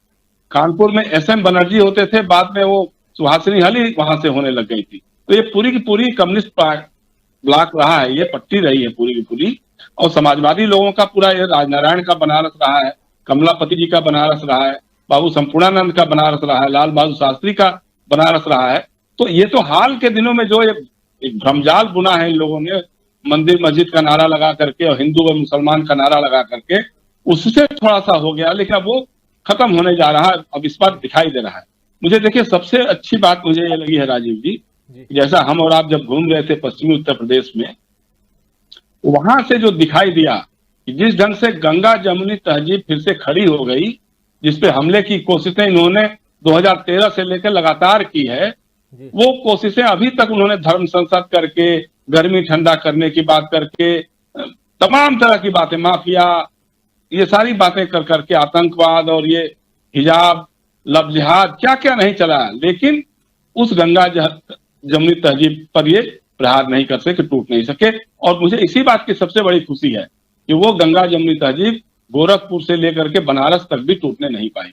और 7वें चरण का जब चुनाव आएगा, मुझे लगता है साथ 54 सीटों का चुनाव होगा उसमें, तो उसमें भी आपको यही दिखाई देगा। इनकी सारी कोशिशें धरी की धरी रह गई, कहीं दंगा फसाद नहीं हुआ, कहीं झगड़ा नहीं हुआ उसन से, और लोगों ने खुल करके इस बार इनको सबक सिखाने का तय कर लिया है। और इसका जो अभी बता रहे थे लोग, असर जो कर रहे थे, मैं बता रहा हूं आपसे, इससे केंद्र सरकार बहुत कमजोर होगी। पहली बात तो यह है, राज्यसभा का समीकरण बदल जाएगा, राष्ट्रपति के चुनाव में समीकरण बदल जाएगा। अगर उत्तर प्रदेश ये हार गए, आज आप गांठ बांध के सुन लीजिए, आज की हालत में जो अश्वमेध यज्ञ चला रहे थे कि सारे राज्यों में हमारा राज होगा, भाजपा का राज होगा, आज देश के 4 जो बड़े महानगर हैं, कोलकाता है, मुंबई है, दिल्ली है, चेन्नई है, वहां पे भाजपा साफ है, वहां पे गैर भाजपा सरकारें, कम से कम दर्जन भर राज्य ऐसे हैं जहां पे भाजपा का कहीं नाम लेवा नहीं। इन राज्यों में सबसे अधिक विधानसभा सीटें, लोकसभा की सीटें भी हैं। अगर उत्तर प्रदेश ये हार जाते हैं तो आप देखिएगा कि इसके बाद ये गुजरात और हिमाचल में भी इनको मुंह की खानी पड़ेगी। फिर तो एक एक करके कर्नाटक हाथ से निकलेगा। मतलब हालात इनके इस तरह से लोग समझ चुके हैं, पूरी की पूरी सच्चाई समझ चुके हैं, जुमले समझ चुके हैं, और इनका एन केन प्रकारेण सत्ता में बने रहने का जो नाटक था, अब उसका पर्दा गिरने लग गया है, लोग समझ चुके हैं। मुझे साफ कहने में कोई हर्ज नहीं है कि आप, जैसे हम लोग शुरू से ही कह रहे थे, आज भी मेरा मानना है कि समाजवादी पार्टी के गठबंधन को 250 के आसपास सीटें मिलती हुई साफ दिखाई दे रही हैं, और भाजपा 100 के आसपास सिमटते हुए दिखाई दे रही है। अगर कोई बहुत बड़ा उलटफेर नहीं हो गया, जिसकी उम्मीद हमको नहीं लगता कि 7वें चरण में ऐसा कुछ होगा, तो फिलहाल की स्थिति यही है। और हम लोग मिलते हैं कल मैं रहूंगा आजमगढ़ में, उसके बाद हम लोग बात करेंगे। जी राजीव। बिल्कुल बिल्कुल जयशंकर जी, कल आप आजमगढ़ में हैं, और आपको बताऊं आज जो 57 सीटें हुई हैं, 57 सीटों पर मतदान, और उसमें 10 जिले हैं, 10 जिलों की 57 सीटें, जिसमें बलिया, बलरामपुर, सिद्धार्थनगर, महाराजगंज, बस्ती, संत कबीर नगर, गोरखपुर, कुशीनगर, अंबेडकर नगर और देवरिया। इसके अलावा अब 7वां चरण, जिसमें 7 मार्च को 9 जिले हैं और 54 सीटें हैं, जिसमें आजमगढ़ है, मऊ है, जहां से अभी जुड़े हुए हैं हमारे साथी जयशंकर गुप्त जी टेलीफोन के जरिए, गाजीपुर है, जौनपुर, वाराणसी, संत रविदास नगर, चंदौली, मिर्जापुर और सोनभद्र की, चंदौली की बात अभी कर रहे थे, और एक पट्टी की बात हो रही थी जो हमारे साथी ओम प्रकाश जी कह रहे थे, और आलोक अग्निहोत्री जी कह रहे थे। आलोक अग्निहोत्री जी का नीचे नाम थोड़ा चेंज कर दीजिए, ठीक कर दीजिए, वो नाम गलत जा रहा है। लेकिन ये पूरा का पूरा जो एरिया है, इस एरिया में आगे जो 6वें चरण तक जो कुछ हुआ है, बीजेपी पिछड़ती चली गई है। क्या 7वें में भी पिछड़ेगी? क्या सब कुछ पैक हो चुका है? क्या अब 10 तारीख का इंतजार है? लेकिन 10 तारीख से पहले आज राकेश टिकैत ने एक बड़ा बयान दिया है। उन्होंने कहा है कि आप अपने ट्रैक्टर ट्रॉली में बोरिया बिस्तर बांधिए और ईवीएम मशीन की मतगणना केंद्र पे जाइए, उसकी रक्षा कीजिए। 9 तारीख को ही वहां पहुंच जाइए, 10 तारीख को कहीं कोई गड़बड़ी ना हो जाए मतगणना में। यह भी बड़ा सवाल है, और बड़ी बात राकेश टिकैत की तरफ से यह बात आई है, यह सूचनार्थ में यहां पे रख रहा हूं। लेकिन ये जो आज 57 सीटें हुई हैं, इनमें से 46 सीटें पिछली दफा बीजेपी के पास थी, और इसके अलावा 2 सीटें सुभासपा के पास और 2 सीटें अपना दल के साथ, ये दोनों मिलकर के 50 सीटें एनडीए के खाते में 57 में से। अब क्या ये एक बड़ा लॉस होने जा रहा है? अगर 50-50 भी हो गया तो बहुत बड़ा लॉस होगा। तो ये तमाम सूचना थी, ये सारी बातें रख रहा था मैं। आप तमाम साथी बहुत देर से बने रहे हमारे इस चर्चा में, और अपनी अपनी बातों से, अपनी टिप्पणियों से आप लोगों ने इस कार्यक्रम की न सिर्फ शोभा बढ़ाई बल्कि बहुत सारी जानकारियां, बहुत सारी ऐसी चीजें जो आप लोगों ने रखी हैं, ऐसे तथ्य आप लोगों ने पेश किए हैं जिसके बारे में लगातार हमारे साथी जो देख रहे हैं अलग अलग प्लेटफॉर्म पर इस कार्यक्रम को कमेंट बॉक्स में कमेंट कर रहे हैं। तो एक बार फिर से धन्यवाद देना चाहता हूं श्रवण गर्ग जी को, आलोक अग्निहोत्री जी को, राजेश बादल जी को, और प्रशांत टंडन जी जुड़े थे हमारे साथ, राहुल लाल जी, ओम प्रकाश जी और साथ में जयशंकर गुप्त जी। आप सबको बहुत धन्यवाद कि आप लोग जुड़े अपने इस कार्यक्रम में और आप लोगों ने शोभा बढ़ाई हमारे कार्यक्रम की। बहुत धन्यवाद। और तमाम साथी दोस्त जो हमारे साथ जुड़े हुए हैं इस कार्यक्रम में और अपनी बातों से, अपने विचारों से हमें अवगत करवा रहे हैं, आप सबका भी बहुत धन्यवाद देता हूं। रामफल शर्मा जुड़े हुए हैं हमारे साथ में, फिर शाहिद इकबाल जुड़े हुए हैं, गुड नाइट लिख रहे हैं, बलबीर जी हमारे साथ बने हुए हैं, बहुत सारे साथी हैं, लोनली सॉल हैं जो किसान विरोधी मोदी का महंगाई और बेरोजगारी पर फेल्योर योगी को ले डूबा लिख रहे हैं। ऐसे ही सरफराज भी हैं, अफरोज आलम हमारे साथ बने हुए हैं और विपुल शर्मा बने हुए हैं, श्रीकांत यादव, शबलू विश्वकर्मा। तो साथियों, अब इस कार्यक्रम को, एक लंबा कार्यक्रम हो गया, इस कार्यक्रम को यहीं समाप्त करने की इजाजत चाहूंगा। कल शाम 6:30 बजे आप लोगों से फिर मुखातिब होऊंगा, तब तक जुड़े रहिए हमारे साथ। और लेकिन एक बात, एक सूचना और जरूर देना चाहूंगा, वो ये कि 7 तारीख को सुबह से तो हम रहेंगे, लेकिन 7 मार्च आखिरी दिन चुनाव का और शाम को आप सबको, हम सबको इंतजार रहेगा एग्जिट पोल का।